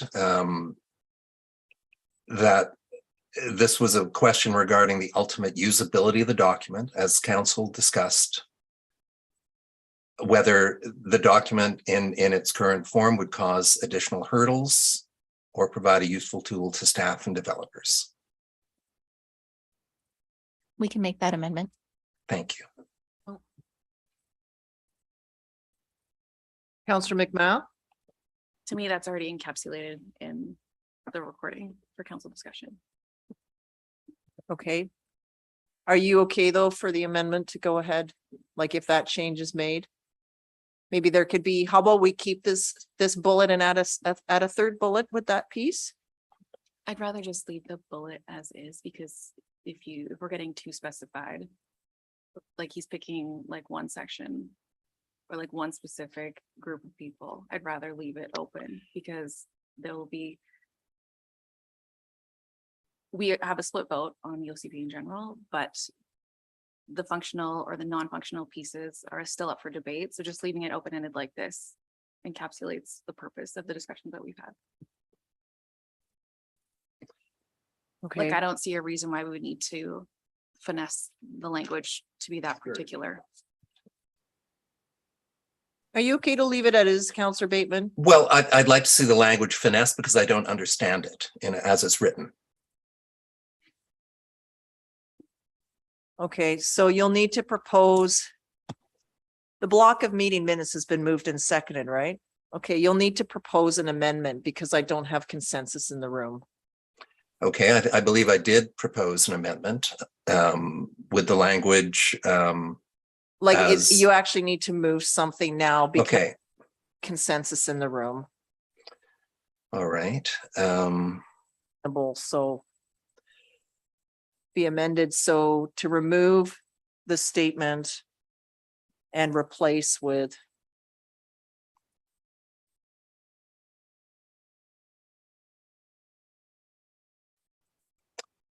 Okay. Concerns that the draft OCP does not offer a functional product that will be useful, given that. Okay, so, and now that would be struck out, period. So your new language would be, and then that would be struck out, or that's what's there right now. So you would need to either amend this or add and then replace with. Okay. Concerns that the OCP in its current form would require additional amendments or might not prove a useful tool to staff and developers.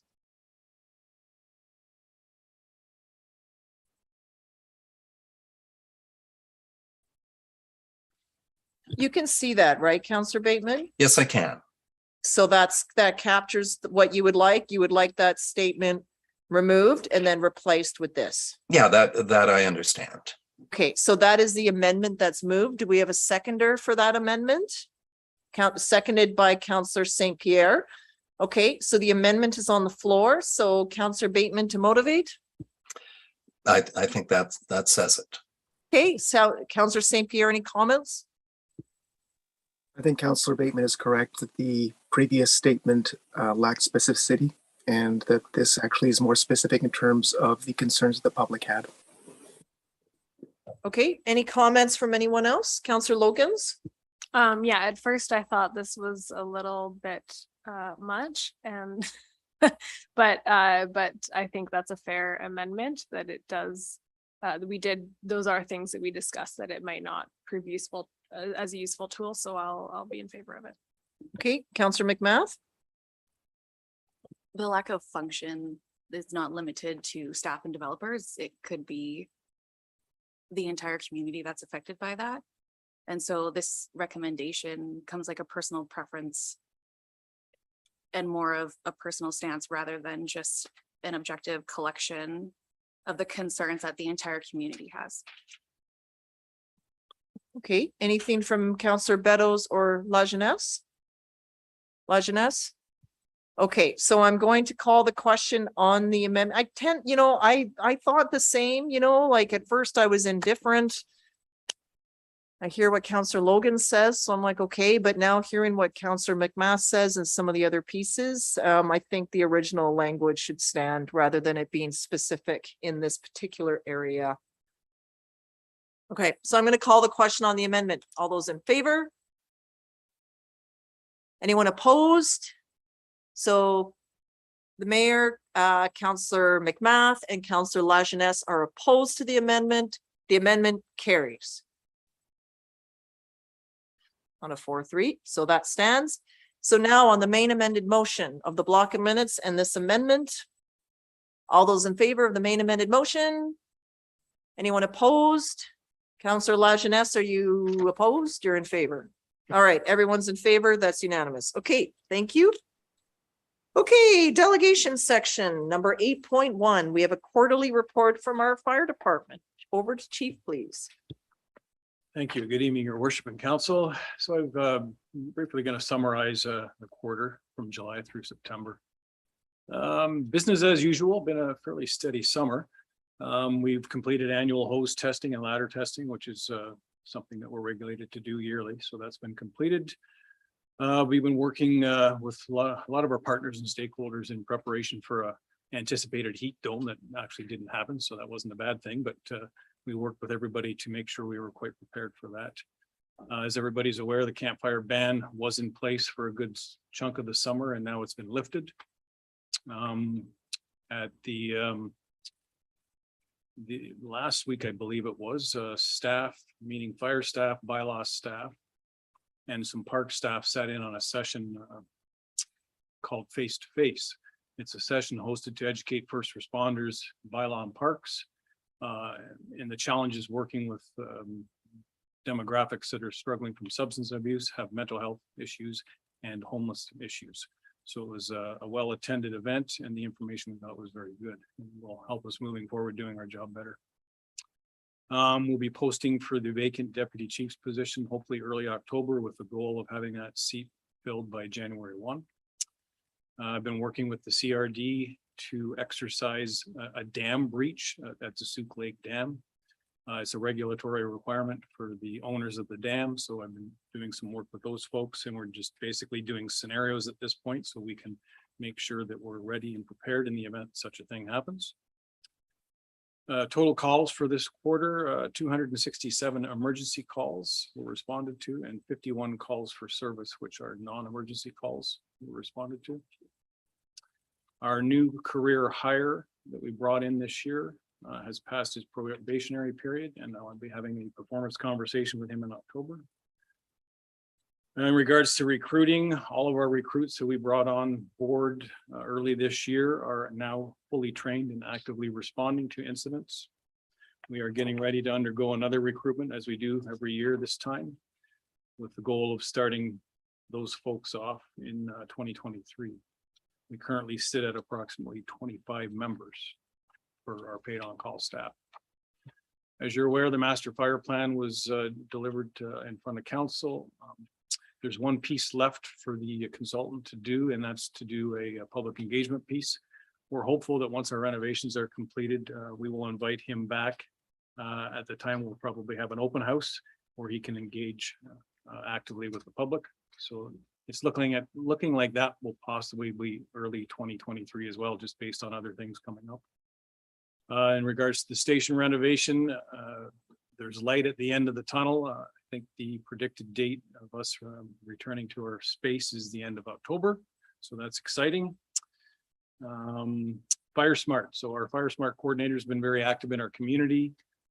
She has been attending the Thursday night and the Saturday markets as well. We had a presence at the Fall Fair. She continues to do home assessments, and we are currently doing grant reporting for this year. I was fortunate enough to be able to attend UBCM with some of you folks. I sat on a panel that discussed the Lytton fire and some of our successes that we've had with our Fire Smart program.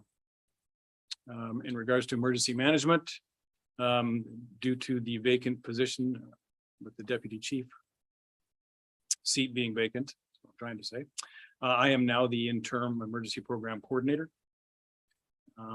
We've been busy with that, doing some tsunami mapping, and that mapping has just come out. It's been updated and is live. There's a portal you can access for information on tsunamis.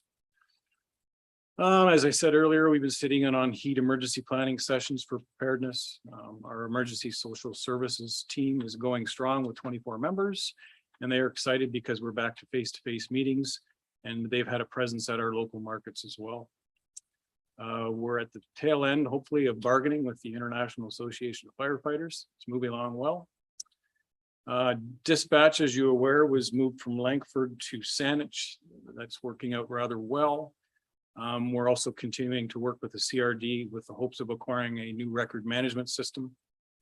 They actually announced the award last week, and the award will be given to a company out of Seattle called First Do, who have great experience in record management systems for fire services. So that will be starting hopefully January 2023. And last but not least, our crews have been out in the community performing their routine inspections, and we are gearing up for Fire Prevention Week. And that is it. I will be happy to answer any questions. Thank you, Chief Ryder. Can you please remind me when Fire Prevention Week is? It's usually the first 2 weeks in October. First 2 weeks of October.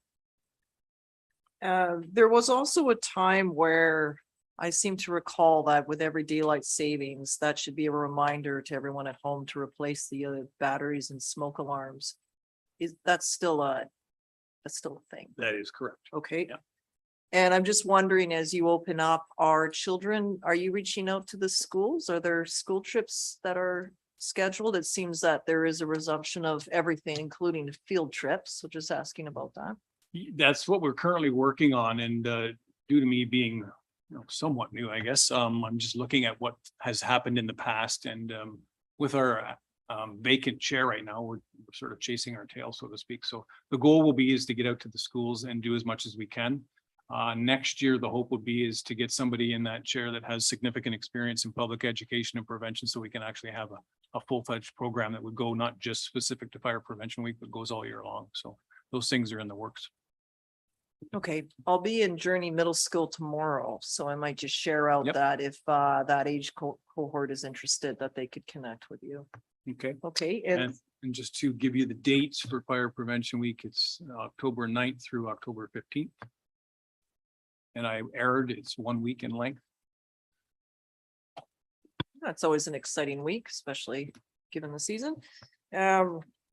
No, but thank you very much for the reports. And I guess we're all just sort of grateful that we didn't have much of our crew deployed for wildfires, as has been the case in previous years, although there were some threats, they weren't as significant as years past. Which is a bit of a relief, but thank you for the work that you're doing. And also with this Fire Smart piece, receiving a lot of positive feedback about what residents are doing and sharing that news around their neighborhoods. So that's great. Thank you very much. Thank you. Other questions from members of council? Go ahead, Councillor McMahon. Thank you for stepping in to fulfill two roles now. I believe typically the inspections are covered by the deputy chief. So have you taken those over, or how's that being managed? So we're sort of going day to day, and yes, to answer your question, anything that comes through that office, I will be handling. And if I'm too busy or consumed doing other things, we would hand it out to staff. Okay, great. Thank you. Anything else from anyone online? We're good? Okay, I'll also share that the visit to the fire hall was also part of local government school. And certainly hope to fire that up as well in the future, should I have the privilege to do that. Local government school. Well, fire it up, not really lighting it on fire. It's just now with the return to school and with the interest in democracy, this is the next generation. Local government's what matters most. Start with kindergarten, actually. Okay, future generation of leaders. Thank you very much, Chief. We'll move on to our second delegation tonight, 8.2, which is Mosaic Forest presentation. Thank you for hanging out with us here in Chambers. Very nice to have you here tonight. Welcome. And if you could please just turn on the microphone so then that way everyone can hear you properly. Thank you. Great. Well, thank you for having me, your worship and counselors. I'm Pam Jorgensen. I'm land use forester with Mosaic. I did just want to check before I start if I'm okay for 10 minutes, or is 5 my max? Right. So maybe if council is willing, we can just pass that motion and then we don't need to interrupt the delegation. So Yeah, so moved. delegation be for 10 minutes by Councillor Beto, seconded by Councillor Bateman, I believe I heard online. All those in favor, please. And that's unanimous. Thank you. Thank you for that. Thank you so much. So it's just me tonight. You'll see on the slide, Molly Hudson, our Director of Sustainability, was going to join us, and she got waylaid in Port Alberni earlier in the evening. So I'm kind of pinch hitting for her, but I'm happy to do so. We haven't been out to see you guys for a little while, and this is really just an opportunity to say hi and reconnect and give you a little bit of an update on what's new with us. So you may be familiar with Island Timberlands and Timber West. Mosaic is now the new Timberlands manager for those two entities. So that happened in 2019. And I don't think we've seen you since that happened. So it's nice to just kind of give you an update of where we're at and what's coming. So with that shift in becoming a combination of those two prior organizations, we are now the largest private timberland producer in Canada. So what that means, we have a lot of staff and contractors, over 2,000 employed on the island. And a really kind of interesting study we did in 2019 was we worked with Kofi and figured out how much money is flowing through communities as a result of our work. So we were able to show that in this area, we've got 3.6 million flowing through from our operations and through the supply chain. So something we've been highlighting with the various local governments we've been chatting with lately. On the slide, I've also highlighted 3 of our certifications that we have. These are over and above our legal obligations within the woods as a member of the managed forest and the regulations we follow in the acts under the Private Managed Forest Land Act and regs. So the first one, there's the Progressive Aboriginal Relations Certification, and that's something that's fairly new. I believe we are the only silver level forest company in BC to have, we're the only forest company in BC to have silver level certification through the PAR certification process. And you'll see there that is a program of the Canadian Council of Aboriginal Business. So what that actually is it's a way that we sort of crystallize our commitment to Indigenous communities where we work. So it's all about how we show up and how we connect and collaborate. Another one that's up there is the Sustainable Forestry Initiative. So again, this is a third-party certification body that guides all of our policies and practices on the ground over and above the statutes within BC and within Canada. So those are 2 of the major ones that are really guiding who we are today. In addition to all those things, we also just like to highlight to everyone that we've been operating in BC for over 100 years, either us or our predecessor companies. And we are 100% Canadian. So sometimes we get asked if we're the Mosaic from the US. We are not. We are 100% Canadian and owned by Canadian pension funds. Highlights of last year, some of our key achievements. We've been really working hard on diversity, equity, and inclusion within our organization. And I would like to say, you know, as a female in the forest industry, it's something that I feel pretty proud of. It's going well beyond just working to include women, but also, you know, people of visible minorities and LGBTQ2S+. We've been donating lots out to communities as well. I will give you some specifics for this area, but overall, in 2021, we provided over 540,000 to local community organizations and stewardship groups. Pacific Salmon Foundation and Marmot Recovery Foundation are 2 of our big partnerships that we are contributing to every year. And then lastly, we've just highlighted our First Nations scholarships and training programs, which we continue to build on, and we've actually just created a new one with VIU in the last couple of weeks.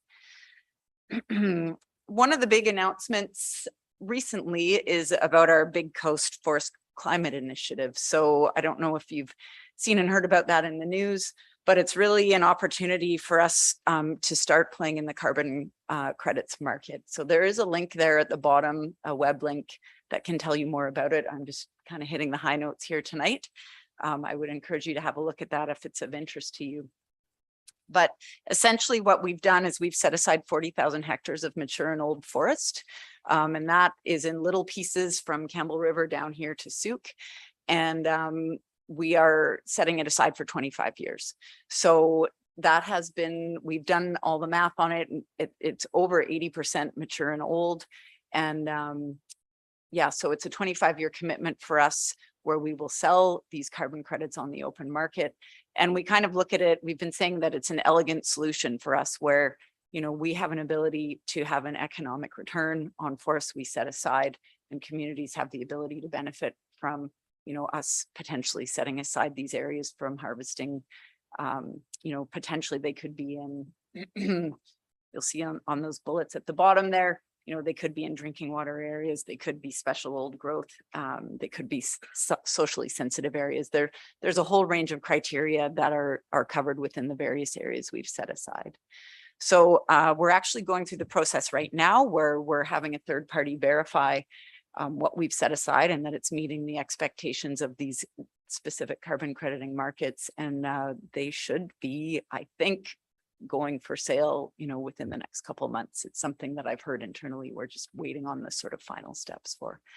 So that feels like a very exciting thing for us, and something that potentially can be built on from other private forest landowners who may be interested in the market as well. We've kind of set the groundwork now, and others can potentially play in it too. So those are the areas in and around Souk, just so you guys can see. Those are the polygons that would potentially be put forward for carbon around here. These are more my files, the recreational access and the kind of local government, the local commitments. My role as a land use forester is to kind of be a community liaison. So the top three ones I think I just wanted to call attention to on the access page. We get a lot of requests for access because of the private land and the gates. We've partnered this year with the Wanda Fuca Search and Rescue Group, but also other search and rescue groups across the island to just have a little bit more collaboration and engagement. So we have an MOU, we have a commitment to share more information. Our maps are really good tools for search and rescue, potentially if people are lost on our lands, and also to just potentially collaborate on training and even recreational access for search and rescue members.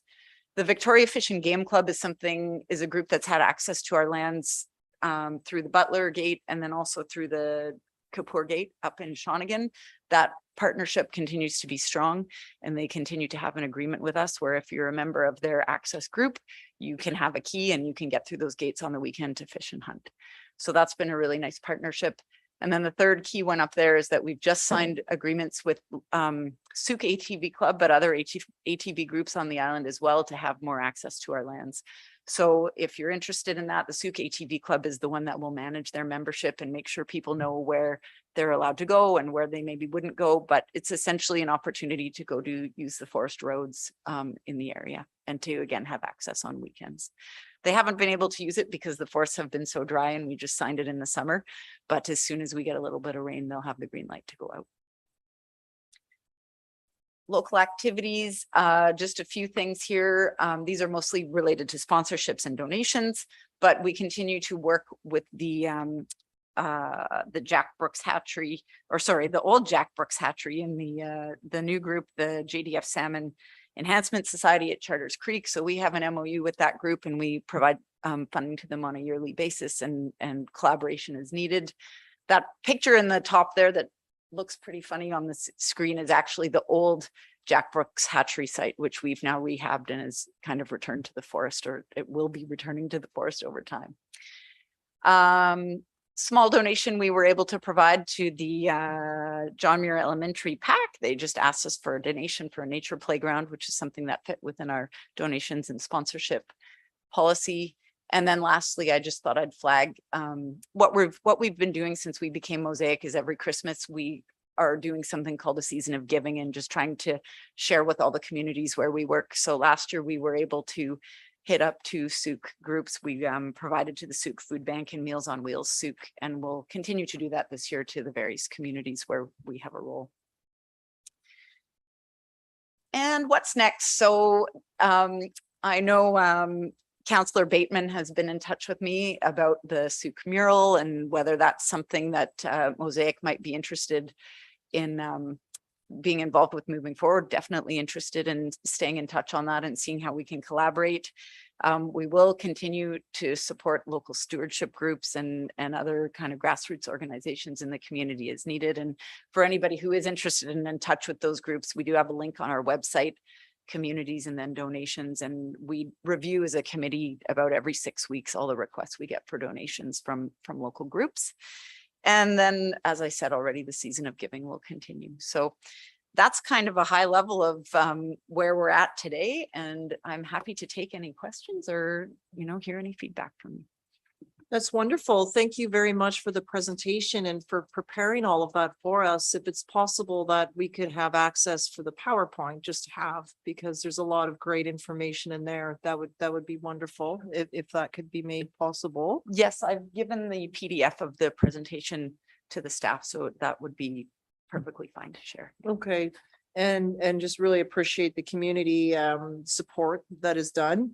I was in touch with the Souk ATV Club because they did a big cleanup of the area in August. It's just unfortunately I had another scheduling conflict that day and I don't have a vehicle that I would really want to take. So there's a few barriers to me in my Chevrolet and other things to be able to access those parties. And it was also at a time where going with someone I don't know on an ATV into nowhere.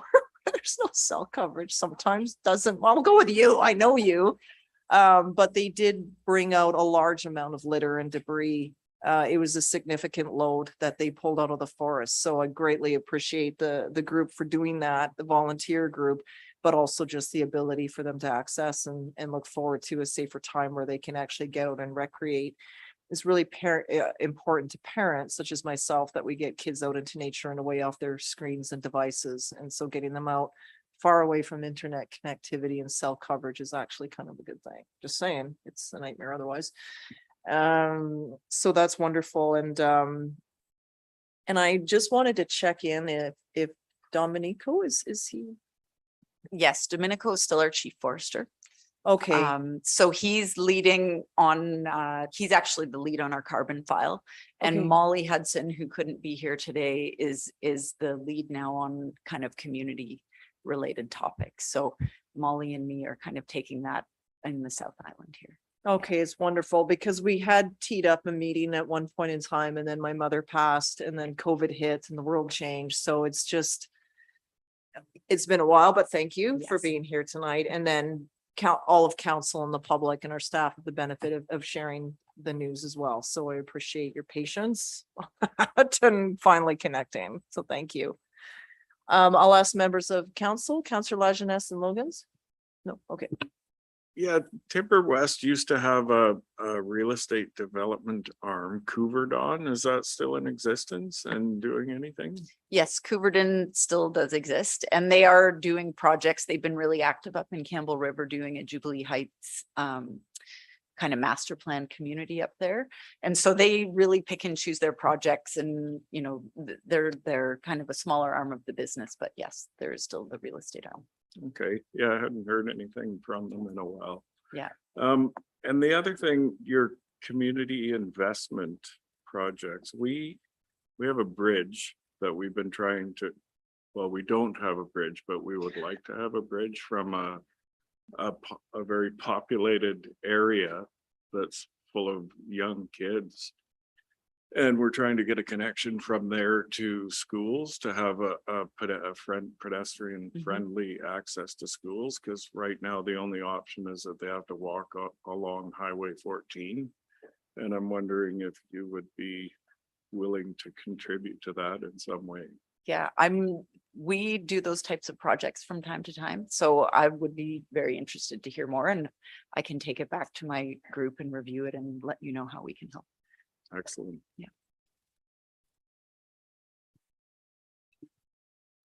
Yeah. Councillor Bateman, go ahead.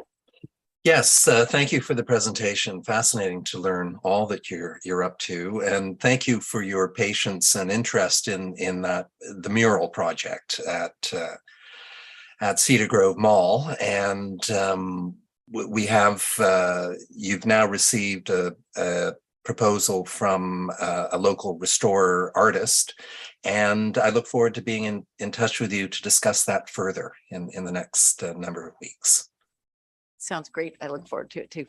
Thank you, Ms. Jorgensen. You're in the Highlands, I think. So I think we have a number of us at the Stick in the Mud would love to host you and have a conversation. That sounds great. Okay. Other questions or comments from councillors? Just for everyone's interest, the bridge that Councillor Lajeunesse is referring to would be the Demamio or Small River connection. Our biggest expense though is the retaining walls and the accessibility piece, but it would be great when we get to the bridge piece. It would be kind of cool to include some pieces. It may help with the cost, but it's the retaining walls and the like. So that's a whole other conversation. I just wanted to clarify what we're talking about here. And the Timber West mural has been tagged, like the panels themselves, if you look at it closely, have a lot of wood rot creeping in, and it's starting to fade, but it does tell a story of Souk and how we got here. So looking at that, so I look forward to Councillor Bateman bringing more and connecting in the future. Thank you very much for being with us tonight. Safe travels home, and we'll see you again soon. And I do just have a few kind of brochures. I'll leave them here in case anybody's curious to look at them another time. Yes, please Okay, do. Thanks. And as we get rolling with local government school, there may be another learning opportunity for children as well. So we'll connect, hopefully. Thank you. Okay, so moving on in the agenda brings us to item number 9, report of the Chief Administrative Officer. Over to our interim CAO, Ms. Gray. Thank you, through your worship. Just have a very brief update. Today would have been tax sale day, and I'm happy to report for the 4th year in a row, the district did not have to hold a property tax sale. So pleased with that result, 4 years in a row of that. Residents who need support paying their taxes are taking advantage of the provincial programs available, and we have a prepayment program as well. So we have noticed an uptake on both of those programs, and looking forward to working with the community going forward as helping them with options to pay their taxes. Speaking of taxes, the larger organizations, the CRD and the library, are starting to already introduce reports to their councils on 2023 budget asks. And just a quick update on, thank you for Councillor Bateman for sharing the library results. They're looking for, their preliminary 2023 budget is looking for an 8.1% increase in their budget. 2022 increase was 1.5%. The CRD overall is looking for a 2.3% increase. Specific for Souk is 2.7%. And that is all I have to update today. Well, thank you very much. Any questions? Thank you very much, Ms. Gray. Okay, public question and comment period. So here's where members of the public will have up to 2 minutes to speak to any item on the agenda, except for the public hearing, because that is closed. So it would be all other items. For those viewing, we have 2 members of the public here in the gallery, so who are choosing not to speak. So we'll move on. But thank you for being with us. Okay, that brings us to our consent agenda, which is basically 11.1. So that would be that item number 11.1 be adopted by general consent. Moved by Councillor Beddoes and seconded by Councillor Logans. Anything to comment on, Councillor Beddoes? Logans? Anything from anyone else? Okay, seeing none, all those in favor, please. And that's unanimous. Thank you. Bringing into reports 12.1, which is engine 204 replacement deferral. Thank you, Your Worship and Council. So this is a report that was brought earlier in the year, but due to some things we wanted to sort of spend a little bit more time in discussions and making sure we're making good decisions. So it's basically to do with engine 204 replacement / deferral. And the recommendation for you tonight will be that council authorize staff to issue a tender for the purchase of a new initial attack fire apparatus for up to $900,000 to be borrowed under section 175 of the community charter from the Municipal Finance Authority, and that the loan be repaid within 5 years with no rights of renewal. I'll sort of skim over this. Obviously, I'm hopeful that you've had some time to look at it. But anyway, so this is a comprehensive long-term fire apparatus fleet review was conducted in 2017. I believe that report was attached for your information, showing the health of the Souk Fire Rescue Fleet. It was presented at the March 26, 2018 regular council meeting. And I just wanted to make a note to you folks that that particular attached document is a little bit dated and it doesn't truly reflect our current fleet. As our district experiences growth and constant change, we'll periodically revisit plans and adjust to align with the needs of our community. Anticipating future needs can be a challenge. Relying on best practices proves to be valuable. As you're aware, June 20th, Dave Mitchell and Associates presented the final draft of the master fire plan to council, and the administration was directed to include the recommendations for consideration in the 5-year financial plan, with the goal of aligning it with the present and future needs of the district of Souk. So some of the information in that plan spoke to fire apparatus and the consideration of a type 3 engine, which is basically initial fire attack apparatus, which will allow us to rethink our response model and start to prepare us for the future. One of the reasons this is being brought forward now is that one of the complications with COVID and replacement of apparatus is a significant crisis within the global supply chain and the resulting unavailable or delayed supply of goods that impacts the procurement processes. So we wanted to get out in front of this crisis. Hopefully it'll help with potential delays and align the departmental timeline for apparatus replacement and delivery. Staff are seeking council's support to issue the tender for the replacement apparatus now, as it is anticipated the supply chain delays will mean it probably won't be here and in service until 2025.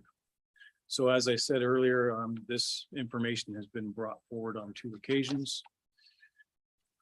What else can I talk about here? So in conversation with our fleet and equipment officer, deferring the replacement of engine 204, which was budgeted to be replaced and purchased in 2023, and replacing it with an initial attack apparatus for brush 1 instead is the best option at this time. I took some opportunity to list below some of the pros and cons. I'll skim over those. Cons of the current brush truck. It's probably the most heavily used truck in our fleet. It's getting a little bit old and dated. The pump manufacturer is no longer in business, so parts are hard to acquire. Diesel emissions based on technology changes are an issue. Maintenance costs continue to rise. The pros of purchasing a Type 3 initial attack truck obviously will significantly lower the emissions and have better fuel economy. The vehicle will carry extra bodies. It aligns with the recommendation in the Fire Master Plan, and it suits various needs and responses. As you're aware, maintaining or renewing existing assets is in our best interest as an organization in alignment with good asset management practices. Generally, maintenance costs on older apparatus are considerably higher than on modern units. So our plan would be is to defer engine 204. It's still in good repair. It's maintained regularly by our mechanic, and we can apply for an extension for up to 5 years through fire underwriters. Budget and financial impacts. Council authorized 900,000 in 2023 in the 2022 to 2026 financial plan funded by debt. We looked at a grant opportunity for medium and heavy duty zero emission vehicles. We did a little bit of research, and if needed, I think Ms. Gray can probably do a better job explaining what happened with that endeavor. But having said that, we wanted to take the time to see if there was any money available for purchasing something, thinking about the emission side of things and where we're moving in the future. Other than that, that is my report, and I'm happy to take any questions. Thank you very much, Chief, for the report. Couple of questions. With the price of this vehicle or the apparatus, is that determined now or is it on delivery?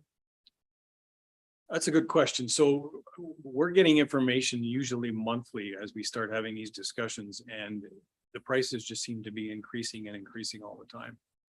I can't guarantee what it's going to look like when it comes time to pay for it, but we'll have a pretty good understanding once we put the tender out for bid Okay, and get that information back. But right now, it's a bit of a roll of the dice as to where this goes. We're hopeful that we will come in under that number, but I can't guarantee that. no, and that's fine. But once that tender closes and we have a price, and then there's the wait for the delivery, which is several years out, and if we're protected because of what we committed to when we sign off there. I would hope so, yes. Okay, And we will be looking into all those things for sure. It's okay, a really finicky place to be in right now, and we're not the only ones that are going down this road. I know, I think it's one of the other departments in the area just took delivery of a truck, and the amount that it cost them was sort of staggering based on supply. the other one is, and maybe this is a question for Ms. Gray, do we pay PST on these types of vehicles, like the apparatus? That's a good question. Do we? No, we shouldn't be paying PS. It would be part of the cost. It depends where we would buy it from, I guess. We would pay the taxes that apply from who delivered it to us. It depends where we come from. Like, I believe the last truck came from Alberta, so the taxes for, I don't know. I'm just, I'm not sure, sorry. okay, I'd have to look at the invoice. I don't recall, like, we would pay whatever taxes. So either the GST we get back from the province, the PST would just become part of the cost of the unit. okay. I am a bit curious on that. It doesn't change my decision at all. I'm just curious because it's just part of the local government financial resiliency work, is that to make things more attainable for local governments, why is the province charging us PST on necessary equipment? Right? So I'm just curious to see, and And PST and how and when it applies, particularly with vehicles and used vehicles and new Yeah. ones, it's confusing to me, so I'm just curious about that. We are definitely not PST exempt, so I just No. don't know for this situation if it would apply. I'd have to pull up the last invoice. I don't recall off the top of my head. Okay, yeah, if you just let me know and I'll fire up, but fire again, but just, it's food for thought with the province. And the other just recommendations is when this vehicle does arrive, is just inspect it thoroughly for all of its bits and pieces. Just recently, we had to order a whole headlight assembly for my husband's car that traveled all the way from Germany. And then one of the lenses didn't come with it, as well as some modules, but we're not gonna send it all back. We had to harvest for parts, and it's just the supply chain just has disruptions and not everything arrives as fully as it should. Mhm. Hopefully it will. Counselor McMahon? Do you, through your worship, to staff, do you have an estimate of the cost that we pay right now for repairs on apparatuses? So I'm sorry, I can't hear you. Do you have an estimate of how much we spend on repairs to Soup's fire apparatus? Not at this time, but if that's something you wish us to provide to you, I'm certain we can figure that out. And then in the table of contents, for lack of a better word, versus the actual recommendation in the report, one says 900,000 and one says 800,000. That is strictly because of, as the Mayor Tate stated, due to the uncertainty of the market, this is a borrowing bylaw, so this would have to come back and forth in the council if the number needed to change. So we were having a contingency built into that number, and upon further review, we just feel like with the market and where suppliers are bidding on other apparatus, that an additional buffer would be requested and hopefully supported by council. Thank you. Any other questions? Counselor Bateman, go ahead. Yeah, thank you for the report, Chief. I'm curious, is Captain McRae planning to update his replacement plan at some point in time? Yeah, through your worship to Councillor Bateman. Great question. And it's just one of those things with summer vacation and us being a little staff. I don't want to sound like I'm making excuses, but I guess I am. It's something that's been on the list of things to do, because when I first looked at that and it was included with your information, I was kind of shocked at how many of the vehicles we don't have now, and we replace them with newer ones. So it's something I'll put on my list to update for you folks for sure. Well, given your earlier report, there's no shortage of things you've been up to. Thank you, Chief. And I just wanted to note that Captain McRae did identify vehicle 206, the brush one, as replacement for 2023. So his timing is bang on. Thank you. Just a question, did Counselor St. Pierre leave the meeting? Oh, there he is. Okay, just checking. Counselor St. Pierre, did you have any questions? Okay, thank you. I couldn't see you, so I had to ask. Okay, okay. That's fine. So, sorry, I'm in the wrong recommendation here. So the recommendation is that council authorize staff to issue a tender for the purchase of a new initial attack fire apparatus for up to 900,000 to be borrowed under section 175 of the community charter from the Municipal Finance Authority, and that the loan be repaid within 5 years with no rights of renewal. So moved. By Counselor Bateman and seconded by Counselor Lajeunesse. Anything further, Counselor Bateman, on the motion? Counselor Lajeunesse? Anything from anyone else? Seeing none, all in favor? And that's unanimous. Thank you very much. Thank you, Chief. Thank you. Okay, next up is 12.2 wastewater treatment plant expansion tender award. Thank you, and through your worship to council, on September 14th, district closed tender for the wastewater treatment plant expansion. We received 4 tenders. Looking for the recommendation for council's consideration that council approve the award for the wastewater treatment plant expansion to Industry Corp for $4,465,088.25, excluding GST.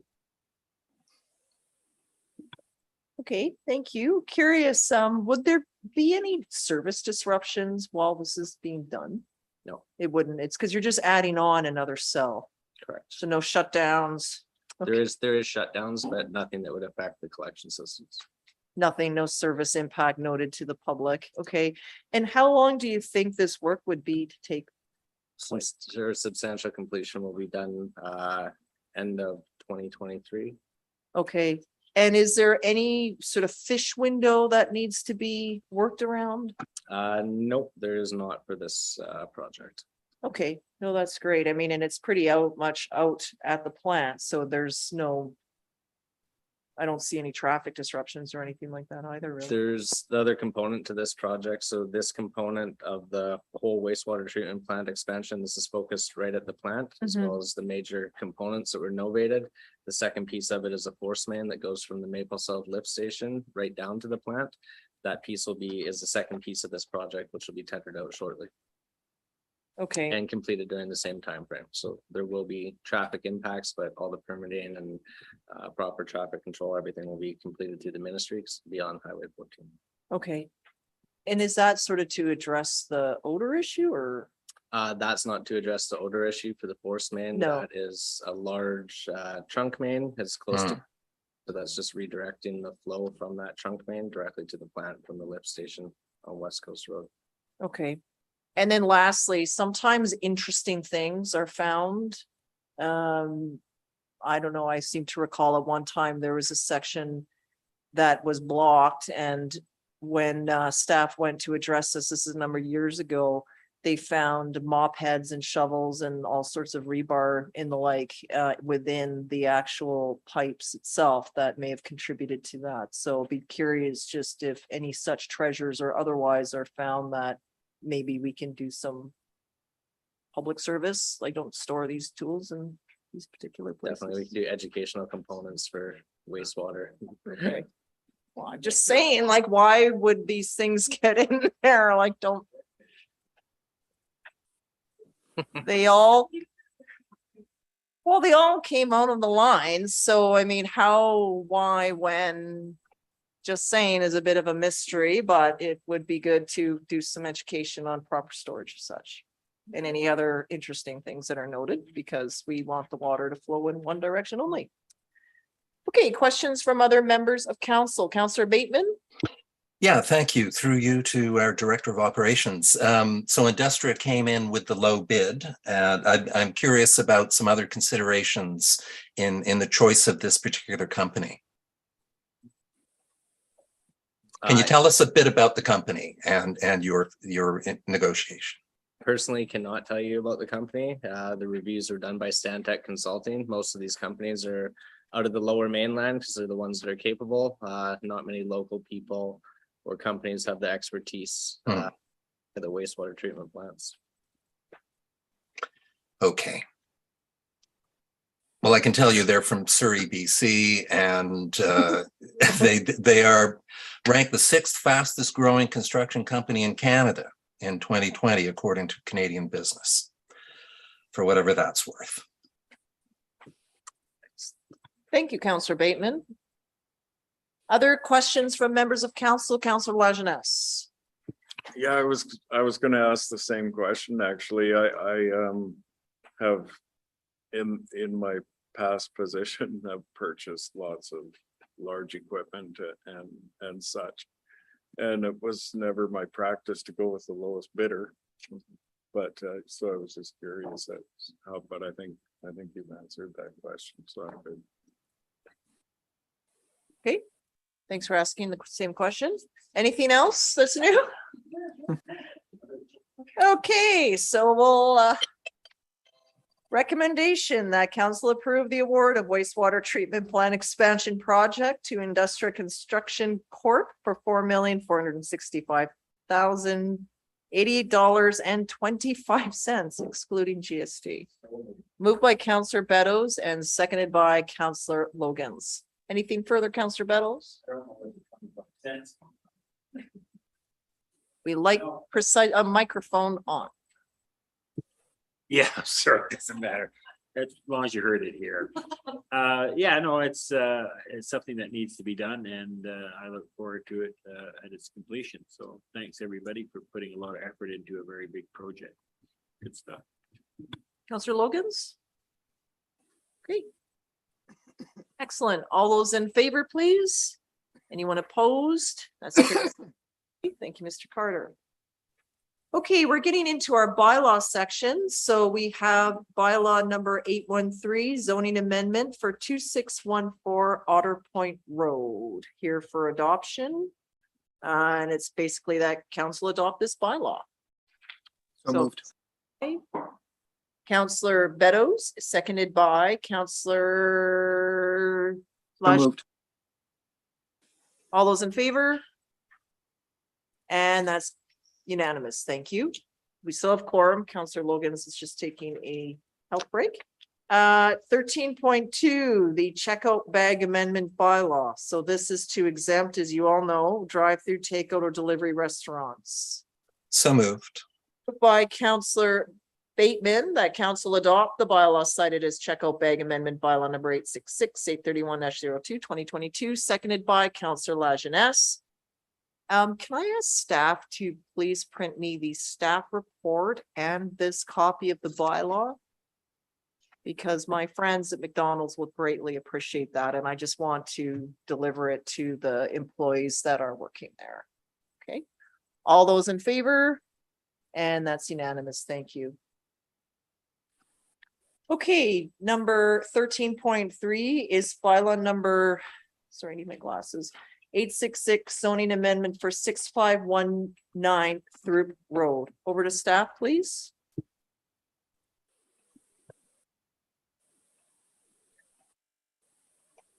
Thank you.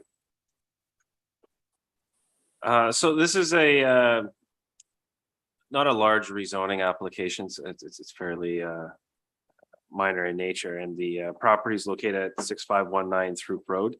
The applicant seeking to rezone the parcel for the portion at Throop Road and Charters Road at the northwest corner to increase the size and reorientate the commercial zoned area and add approximately 550 square additional commercial land to that zoned area, which would then be the removal of the RM to multi-residential zone of the same accounting of 550 square meters.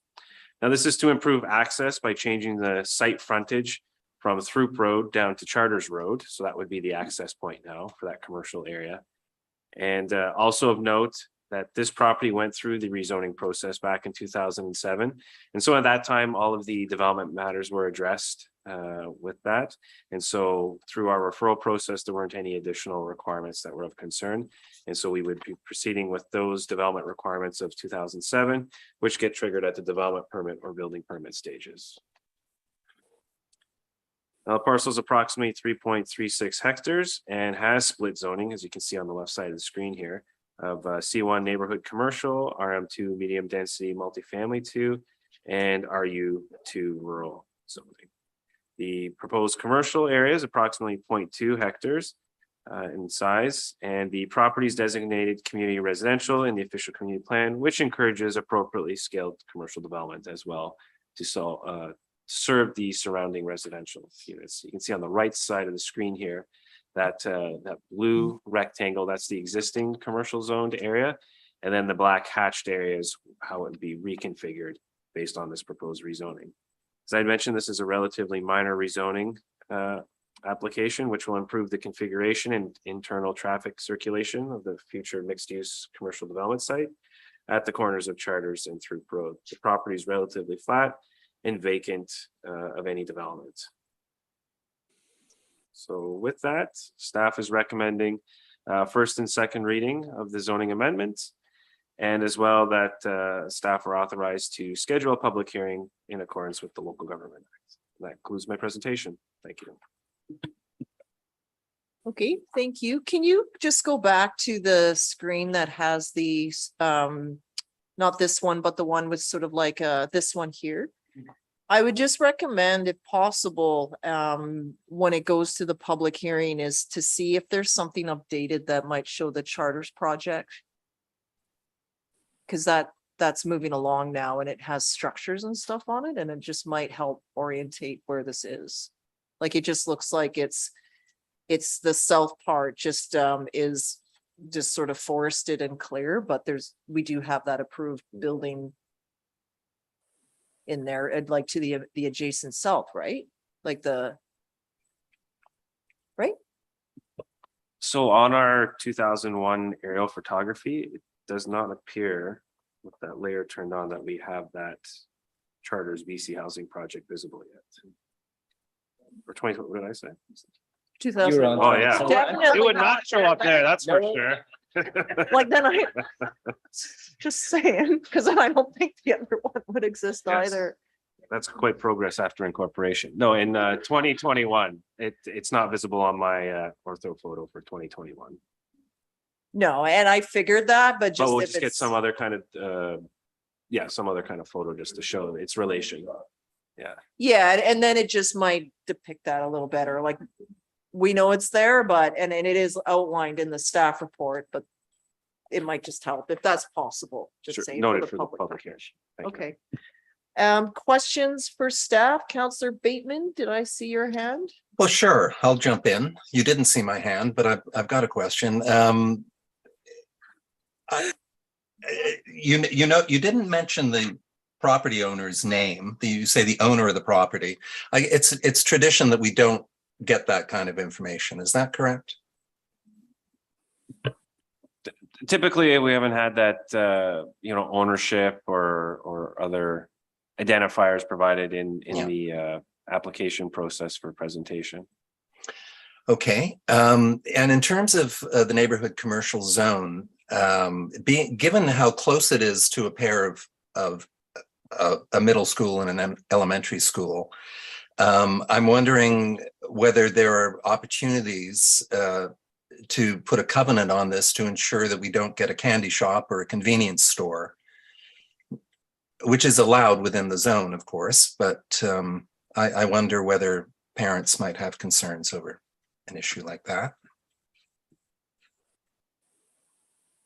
Specific to the actual uses of what we would consider a retail, I think those specifics are not something that we would typically address through that process. We leave it for that the use be identified by the developer, and so the commercial unit, as we understand right now, would be one of the last phases that would be developed as of today. But obviously the focus right now is getting more housing in Souk, and so the developer is focusing on the RM2 portion.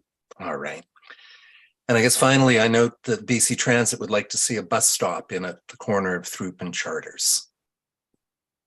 Yeah, so as part of the overall transportation master plan, and with Throop being one of those major corridors, that will all be in conjunction with that corridor's development. Okay, thank you. Okay, other questions from members of council? Just because I have to, Counselor Bateman, the students, if they could not find it there, they will walk all the way to Chevron where they do now and fill their and go for the Slurpees. So we may, and then arrive back late for school. So I think our best part is to educate for healthy choices.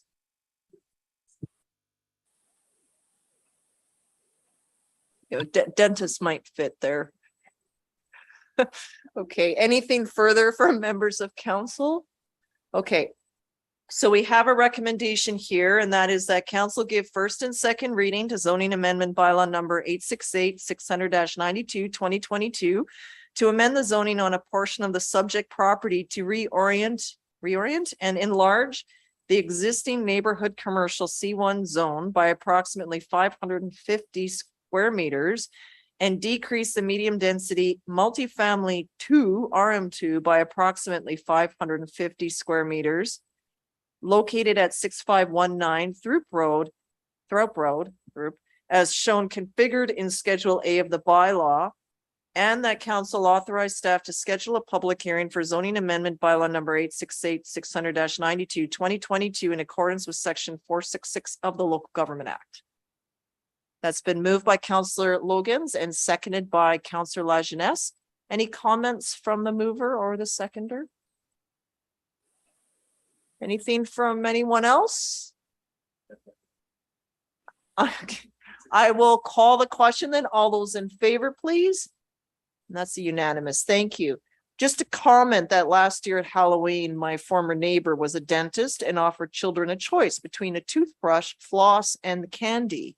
The majority of children took the toothbrush and floss first, and then the candy after those items ran out. So just saying, they are looking for healthy options, but the candy sold out too. Okay. So next up is the permissive tax exemption. So item 13.4. We have a report here in front of us. Is there anything further to add from staff? Just a quick update, the estimated value of the 2022 permissive tax exemptions for the municipal portion is $170,000. For the grand total, it's just over $407,000.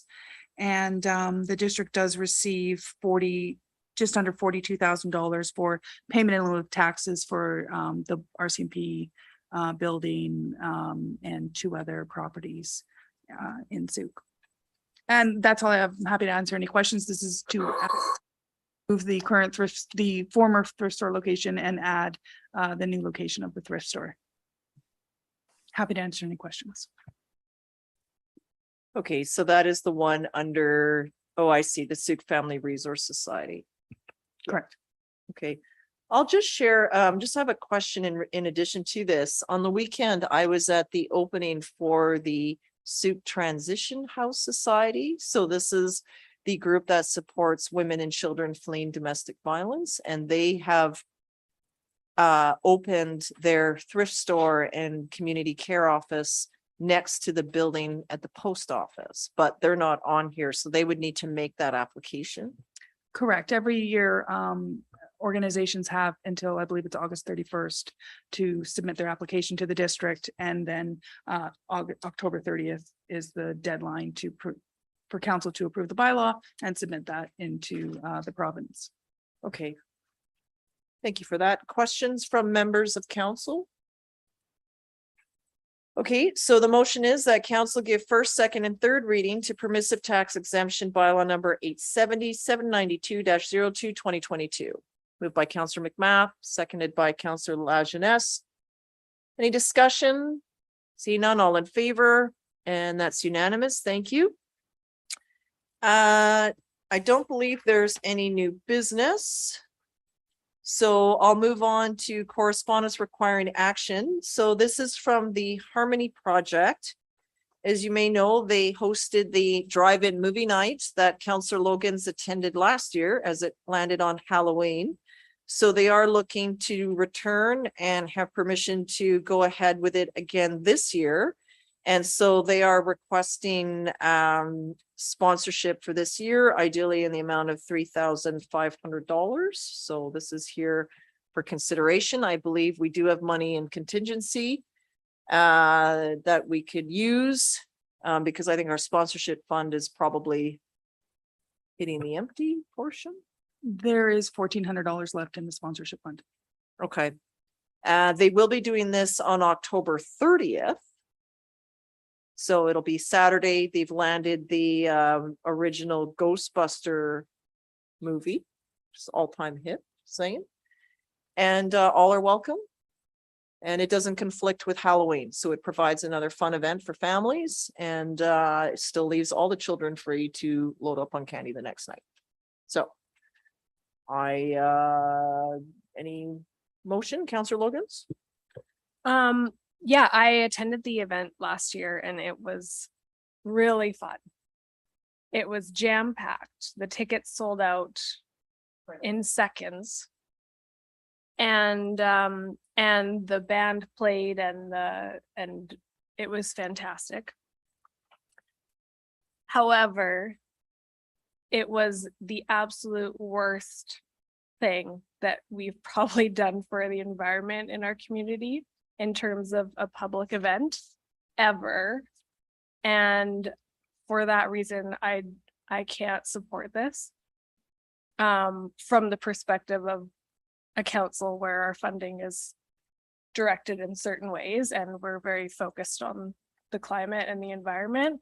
I don't think it fits with our mandate to support financially. So I struggle with it because it is an excellent event and I think, they could probably do it 3 nights in a row and sell out and everyone would love it. But I don't think that's where our funding should go from a climate action perspective.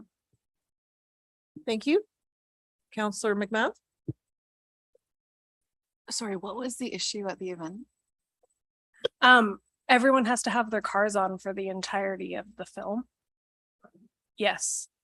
So you can have your car battery on for a certain period of time, but then you're turning your car on and off and on and off throughout the movie to keep, because it's like 2 hours of listening to the radio in your vehicle. So a lot of people keep their cars running the whole time. The audio from the film connects to a radio station, right? So everyone's cars are running the whole time. If there's like a better way to do that, I don't know, but that's the way it was run last time and probably the way it will run this time because it's an easy connect. But yeah, it was not so great for the environment. So you turn into an FM frequency? You don't dial into the, okay. I don't know, the last drive-in movie I went, there was like this cable that you put over your car antenna.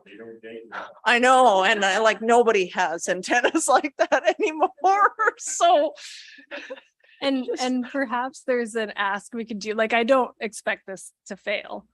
I would probably guess that the majority of council will support this, but if you do support it, perhaps we could also add an ask that any future events, and it's probably too late for this one, but future events, they invest in or investigate ways to do it a bit differently so that cars aren't always on. Yeah, I think the other option would be more like a summer movie where, like how we hosted the one where you're parked and you're in the park watching it, but then it has to be in the summer. It can't fall. It's too late, right? That's the only downside. Councillor Lajeunesse? I think like running your car's radio for a couple hours should not kill the battery. If it does, then it's time for a new battery anyway. But I think we could just ask people to dress warm. I think it's probably that they're wanting to have the heater on and that's more of the issue. And so just dress warm and try not to run your car during the event. I think Councillor McMahon? Most cars, when you just have it on like this is not the right term. Yeah, thank you. It times out. So that's why they're restarting. Yeah, you can turn it back on though. It depends on the car. Mine times out. I got to fire it up. It is what it is. I think the other reason why too is that if you're sitting in there, the windows fog up. So they're probably also needing to turn on the defog, right? So I don't know. There'll be time. So anyway, I still think it's something to sponsor. Anyone else? Yeah. Oh, Councillor McMath, may I make a motion? There's some blanks. Wait. Oh, wait, Hello. sorry, Councillor Bateman. Yeah.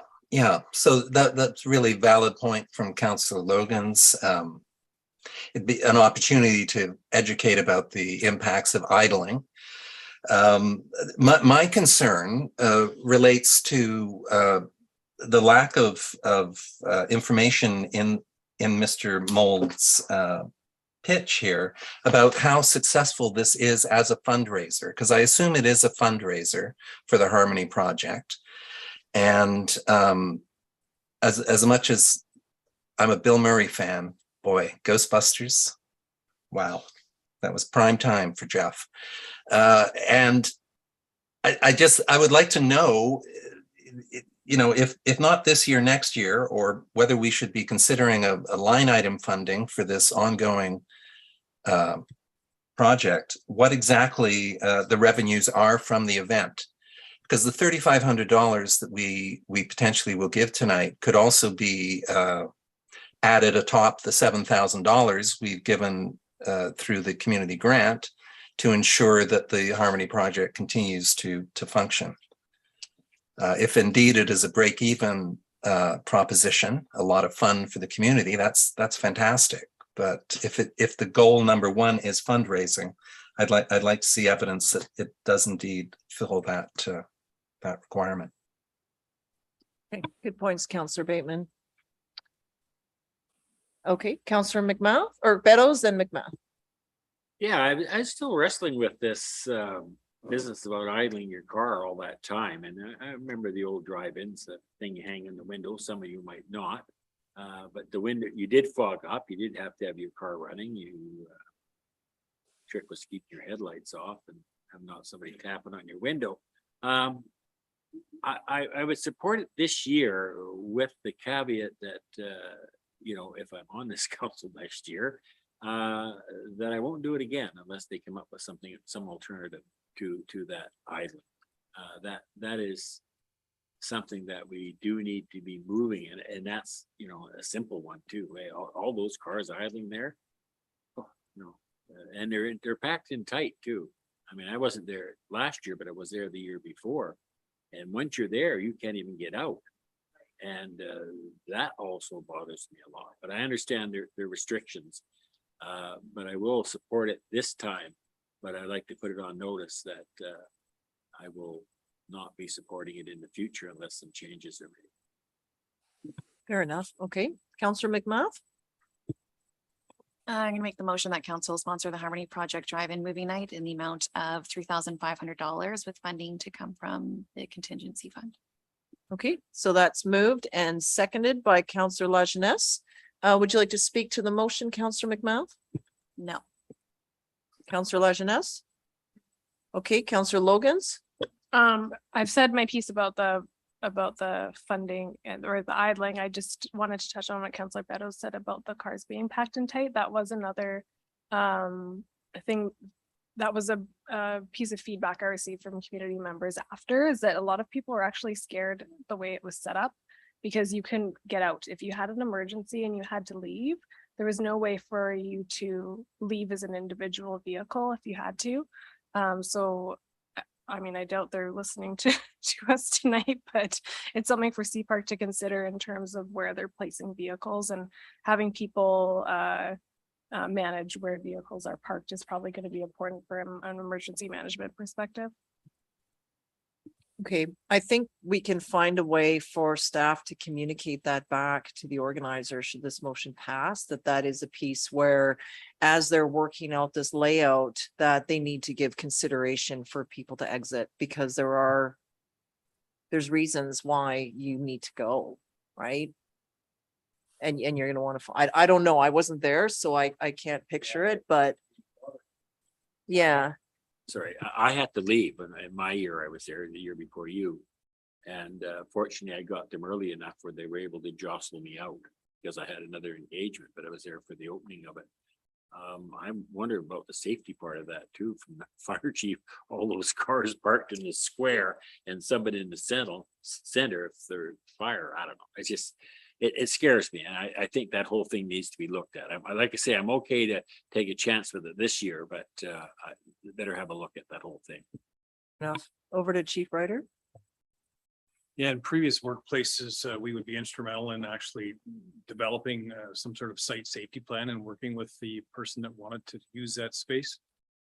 So basically, they would work with us. We would sketch something out, make sure they had proper contact information, numbers, exits were good, fire safety measures we put in place. So these are some things that we should probably consider as a district with implementation. Yeah, so I'm going to look, maybe then just a motion arising after this that, you know, because here where they're already looking to add in more, maybe it's the case where that may not be achievable from this. Like, we do need to take that safety piece into consideration. If people do need to find, that's a very valid concern in terms of doing that. When we did our movie in the park, people could easily leave because we were sitting down and you could leave, right? But in this case, if you're confined, if young children are scared, it happens and they need to go, they're going to need to find a way out of there. Anything can happen. Yeah, any of those things that can occur, you need that fire. Well, Councillor Logans? Just a question, perhaps through you to staff, would if we are sponsoring this event, would we be liable in any way, or is this just like if an emergency did happen, or is this just cash towards? the event? Probably, we always are. I mean, it's on Sea Park's property, so we would probably fall on the CRD as well, but it's in our community, so we would start there and then we would work our way out. So I would say yes. Chief Ryder? Yeah, what I'm used to is a package that we would present to the person looking to use that space, and then there would be all these certain criteria. They would have to have proper insurance in place, and all those things would need to be sort of checked off prior to giving permission. So it's something that oddly enough today I started to think about, and I can reach out to some previous places that I've worked and get sort of samples of such that we can maybe start thinking about process and implementation. Counselor McMouth? Just for clarity.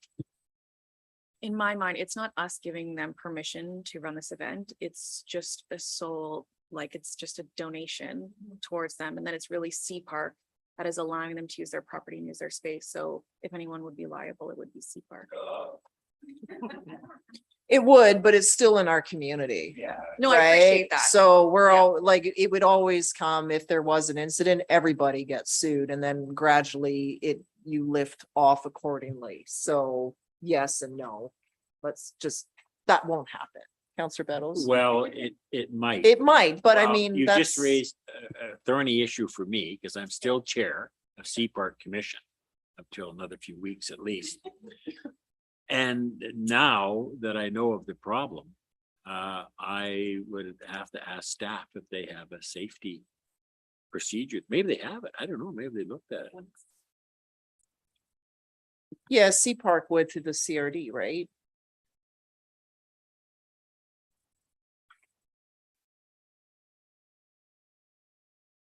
But I'm not sure you're asking me a question or. Maybe. Is it that Sea Park is going to work with the Sault Fire Department to create a plan package like Chief was discussing? No. It would be the staff, like the Sea Park facility staff would work that out with the chief and communicate that to the organizer. So right now, just to alleviate everyone's concerns, should we prompt? Sea Yeah, Park to- that's why I think we need to have a motion arising that addresses that this year. That yes, it's sort of a different piece, so that's why I don't think it fits in the amendment. We deal with the funding piece, but I think there is a motion arising here. That we connect with that, because what I read in here is that, yes, they have the facilities and everything. But they are looking to fit in more vehicles, so then that raises the concern, right? So that's where that piece, our fire chief needs to be able to work that out. Well, also my question would be to the Sea Park manager is what plan do they have? Or are they just renting the space? Or, that's a very serious concern, so. Yeah, I mean, they've received confirmation. I mean, I know what you know here is that they've been supported and the staff has confirmed they would be able to use the parking facility again on the 28th and 30th, and their preference is the 30th for the event. So. Yeah. So I think there just needs to be a motion arising there, okay? All right, so we'll deal with the first part here, and that's the motion on the floor that's been moved. So moved and seconded. So all those in favor of the sponsorship? Any opposed? Counselor Logan's is opposed. And then I think a motion arising would be something that council directs staff to connect with Sea Park staff about a safety plan for the site and the events for this year's drive-in movie. I would like the contact person for Sea Park to be our fire chief, because he would. He'd have some knowledge of and go down and talk to them. Yeah, so we can make that amendments, or it's not even moved yet. Direct Fire Chief Ryder to connect with Manager Colleen Hogland at Sea Park about a safety plan for the site and the events. And then I think through the discussion, that would address the emergency egress aspect and the like. Does that satisfy? Yeah. It makes perfect sense. And oddly enough, I'm meeting with those folks tomorrow to discuss our ammonia response plan. So Okay. Okay, do I have a mover for this? Moved by Counselor McMath, seconded by Counselor Logans. Anything, Counselor McMath, Logans, Counselor Lajeunesse? Yeah, I just wonder if in the future, maybe that isn't the best location if the cars have to be packed in that tight, and maybe the community association could host it at the flats. Yes. Mm. The park, further apart. Part of the issue, I think, in the past, when areas were located, is the flats can get very boggy. So then you're going to have vehicles stuck there depending on water flow and rain and the like. So that's why there's a preference, and also the public washrooms that are available at Sea Park. And there's site security already on site all the time. So that conversation about the flats has already come up through the years of other conversations that we've had. Yeah, they'll work it out and then we'll see. The other idea though is that if possible, while Halloween is a lot of fun, is to look to shift it to a summer event in the park where people can park, walk in, walk out, leave, all that sort of stuff like we've had before. Okay, so that's been moved and seconded. Or Counselor Bateman? Yeah, I trust that when staff notify the Harmony Project of this funding, that they will share the concerns raised tonight. Councillor Logan's point and Councillor Lajeunesse, dress warm, put on a toque, gloves, bring extra coffee and blankets. Yeah, and turn your engine on at a minimum. It's just, yeah. Yeah, it's the condensation that builds in the vehicle. Let's just keep it clean. On the movie type, I was surprised actually recently when my young son and his friends were scrolling through Netflix and this was their movie of choice. And I was like, really, this movie? Yep. They all agreed that they had to watch it, and they've watched it. I've watched it many times now, more than I care to admit to recently, but I was surprised that this was what they wanted to see. Anyway, cool. Okay, we've called the question on this, right? Oh, goodness. Okay, all those in favor? Any opposed? That's unanimous. Okay, great discussion, everyone. So that moves us to council verbal reports. As we reach the end of our term, your reports will conclude. Who has a report to share? Councillor Beddoes.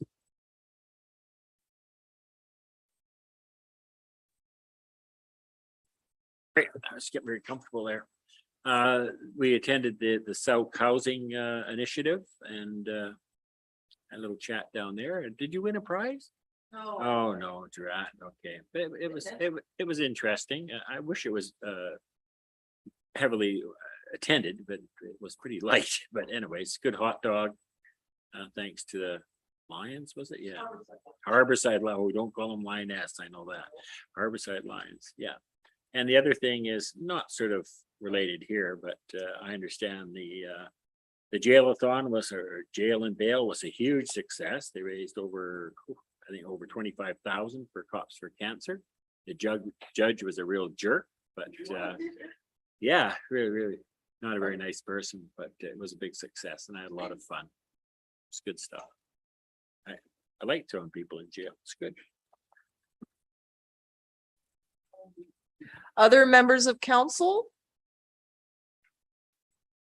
Councillor Lajeunesse, go ahead, then Bateman. Sure, yeah, the jail and bail event was a lot of fun actually, and that was my first time participating, and I'll do it again. Hopefully won't get the hanging judge this time, but and the housing event, as Councillor Beddoes mentioned, I thought it was good, had some good discussions there. Also attended the grand opening of the pickleball court, and I decided that I'm going to give that a try because it looks like it'd be fun.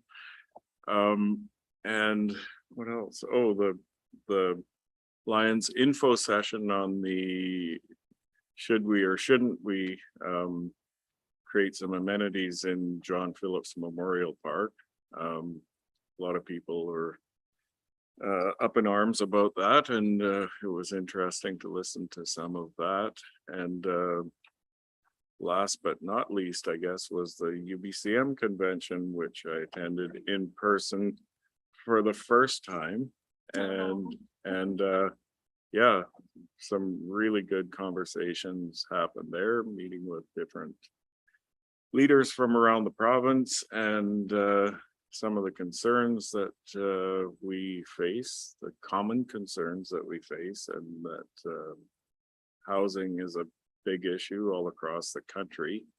And some interesting solutions were discussed, and look forward to seeing some of those come to fruition. Other than that, that's about it. It's been a slice. Counselor Bateman, you're up next. I'll echo that. It's been a slice these 4 years. I too was at the Cops for Cancer fundraiser. I have never seen Councillor Beddoes more joyous. He was having a hoot, and I think there's your calling, Mr. Beddoes. I attended the Souk Lifelong Learning session titled Municipal Muscle. We learned how other municipalities are taking bold steps, and I was happy to be able to say that we too are flexing our municipal muscle in a number of ways, notably the development of Lot A with the library, which hosted the event, and the other aspects of Lot A in development. I attended the Souk Fall Fair. I teamed up with Neil Poirier to do some setup work on the Friday and help the load in of the concession foods, and had a fantastic smoky the next day. Souk Lions information session yesterday. The next step in this unfolding process, whereby the Lions came to council, Souk Council, at the start of every Souk Council term since 2007. They've stepped up and asked for some action or negotiations. We're the first council to have brought it out of the shadows into the public sphere, and I'm looking forward to the reports from yesterday and seeing what happens next. I joined all of council, save for Councillor Logan's, at the UBCM convention, as Councillor Lajeunesse says. I attended housing futures, decriminalization, the local government climate action program, and a cabinet town hall on healthcare in all its forms: medical, mental health, and addictions, and housing. There was also a session on supporting seniors, at which the executive director of BC Housing noted how important it is for local groups and municipalities to develop relationships early and apply often when funding windows open. So it was great to be able to share that our Gathering Place project team has indeed applied twice for its 75 units of affordable seniors housing on Lot A, and will be doing so a third time next year. And like tonight, through the miracle of Zoom, I was able to attend the Whiffenspit and Kaltassin sewer expansion Zoom sessions, and also the bi-monthly meeting of the Souk Homelessness Coalition, at which our 3-year strategic plan was presented and endorsed by the coalition. And congratulations to the Souk Shelter Society. They are now officially running a supportive housing project at the Hope Center. And unfortunately, I came home from Whistler to a positive test. I'm doing okay, but have developed a cough, which is competing with the barking of the Whiffenspit sea lions, to whom I extend a hearty welcome back. And please don't eat all the salmon. And that's it from me. Thank you, Councillor Bateman. Councillor St. Pierre? I'll just mention again UBCM as an amazing event. The ag tour was particularly interesting, a full day tour of 4 different sites, a very different tenor from previous years. The sites were all small, creating large amounts of employment on small acreage using regenerative agriculture, biodynamics on school sites and such. So some really interesting stuff being promoted by the Ministry of Agriculture in their ag tour that last year. I also found the resolution sessions to be fascinating as usual, and inspiring in terms of directions that we hope to take in terms of what the local governments across BC would like to see the province taking on. So that was quite excellent. good job on the Lions with the information session. Their heartfelt request for feedback from the community to share the process, I think, was heard, and I look forward to continuation of the process. Okay, thank you, Councillor McMath. Councillor Logans. Okay, so just a few comments here. Thank you to those who made this out solution lab. That has been a 3-year journey, so we wanted to wait to engage with the public, so that opportunity finally came. Some of the supply chains, though, disrupted delivery of orange shirts. So I have smalls and mediums that I will hand out this coming Friday on September 30th at the event that will be held at the library in the underground. So we'll bring them there, but that's all we have remaining. So for those that are able to attend on that day, it's been busy. I have 2 is jailed. The judge was a bit difficult, but I escaped that prison. It's easy to breach. And I even went back because the other 3 people I was trying to bust out of there didn't know what to do, and I felt bad abandoning them. So I did go back and then managed to get them all out as well. So I have no problem breaching that jail, and will continue to do so in the future. We were also at Drug Overdose Awareness Day that was held in Ed McGregor Park. That was an opportunity for folks, families to gather to remember those lives that have been lost due to this poison drug supply. So I represented council there, as well as at the lifelong learning session, and also flexed some municipal muscle. Thank you, Councillor Bateman. The Souk Family Resource Society, as you know, had their thrift store opening on Anna Marie. So it's full steam ahead there. And also the Transition Society has opened their thrift store, which is next to the post office. It's a beautiful blue. Their objective, though, is to have clothing and accessories for women and children. So any other donations that they receive will go to the main thrift store. The thrift store here will also provide necessary items to women and children fleeing domestic violence. And so it's by donation, and the clients will be able to have access to the clothing there. So a real collaborative effort there, and very pleased to be there. I also was at the pickleball, and yeah, I can see why this sport is popular. I found it very addictive, actually, and enjoyed it. I can actually hit the ball, so I can see it and hit it. So that was something. So I could see myself enjoying that as well into the future. It's a good workout on the legs, just saying. Had the opportunity to be at the fall fair. So it was kind of a sad moment, because those of us that were gathered on stage, in some ways, it would be the last time this particular group of people will gather together. So Premier Horgan was there, Director Mike Hicks, both have announced Mike Hicks is, as you know, is not running, and Premier Horgan has announced his intentions to retire. So to have this unique group together again won't happen again. So it didn't quite dawn on me in that way until after the event. Let's see here. So at UBCM, we had 3 advocacy meetings with 3 different ministers. So Minister of Health, the Solicitor General, and Minister of Education. The Minister of Education is new to that role, although my file, which I had to bring as a prop, thank you, Mr. Schaefer, for bringing it, is over an inch thick of advocacy work we've done in the schools. So I do have some follow-up work there on how we can intend to move this. The minister was very interested to see and to hear about the work we're doing to enhance outdoor learning. So referencing our trail system, our proposed trail connection over to Maumill, as well as the Canes Park and the outdoor learning classroom that is available to particularly Souk Elementary. So very keen on those items. And so it's given me some insight on how to advocate a little bit differently. In terms of the Solicitor General, they are aware of VIMQ and the major crime investigations. They did share that they intend to roll out across the island, but I didn't have a date, and they weren't willing to share that yet.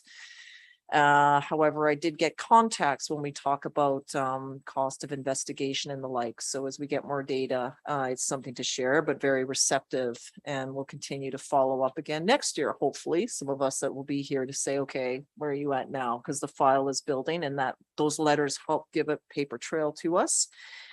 Minister of Health, we're on track there. A lot of conversation there, and I wasn't even sure if we needed the meeting, but depending on where we're at with our own expansion plans, we had to make a call as to whether to put in the request. We did. Minister Dix is well aware of the work that we're doing. And also in the panel where they talk about team-based care for delivery, that's exactly what our local stakeholder group is putting forward. So all the various pieces are moving along extremely well. So kudos to Searchin for their dedication, as well as our physician group at West Coast Family Medical, because these are the significant parts to advance the access and to prove access to care. I also received my life membership. So what that means is that I can attend UBCM. I don't know as a voting delegate, but certainly as a delegate at no cost as long as I'm living. So I figure I will be there as often as I can. And in my 80s, I'll hope to be there too and say, when I was president, this is what we did. But maybe not. Maybe I'll just enjoy the receptions. Caravan Stage, as you know, was in Soup for their final farewell. They had one more set up after that, and then that is at the end of Caravan Stage. So full circle, being the stage group and the big, I've actually met someone that was involved with the setup when they were a traveling stagecoach and what that looked like.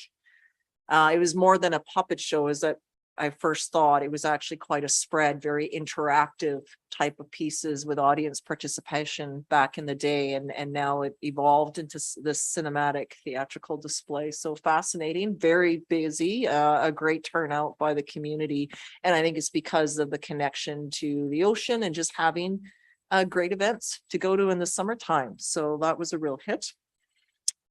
So I think that's, oh, the one other piece, you'll notice that I'm hoping the black ribbon is still on. Okay. So protocol, with the passing of our queen, any portrait would have a black ribbon across it, or could be taken down until a replacement. So I'm hoping that our staff can look for a replacement. That would obviously be King Charles then, who we would see, and in which case we could replace the portrait. I did attend the service inside Christchurch Cathedral, and it was a very moving event, and very well thought out and put together, and then carried on to Government House for the reception. So very proud to represent Souk at both of these events. And met some interesting people there, including former Premier Gordon Campbell. I've only seen him on stage at UBCM. So he was the High Commissioner to England, and shared with me that the Queen, our late Queen, really liked having the Olympic mittens from 2010. And they are part of the treasury that is with all other Canadian items and hockey sticks and the like. And so I'll leave it at that. But thank you, everyone. I look forward to seeing you on Friday. School, as you know, is back in. If you know of anyone that is qualified as a lifeguard or a swim instructor, those folks are desperately needed over at Sea Park to enhance those programs. All the childcare and the like are selling out. All the minor sports are busier than ever. Hockey, football, or soccer, I should say, and otherwise. So great to be there. I'm getting to know our arena in a different way because my son is taking a shine to hockey. So seeing it from a decision-making perspective to now an actual user, and what that all looks like is fascinating, actually. I thought it should be my husband going in those early days, but I'm right in there because I find this interesting. I just can't seem to tie his skates properly. School buses are also very busy. Instead of just a route for elementary schools, elementary and middle school are together on the buses. The buses are very busy. And sometimes some of the little ones are finding it hard to find a seat. Like they're a bit shy about asking the middle school students to move over. So again, if you know of anyone that is willing to drive a school bus, I'm sure SD62 would love to hear from them because there is a need for more drivers there. Just saying, you all have networks, let's see what you can push out. So on that note, I will leave it at that. And thank you very much for your time tonight. And that'll take us to our final item, which is a motion to adjourn, please. Moved by Councillor McMath, seconded by Councillor Lajeunesse. All those in favor? That's unanimous. Thank you. And remember, we are back here tomorrow night at 7 for the special council meeting for the official community plan public hearing. It may be busy, so just think about that, about access and parking and so forth. Okay, thank you.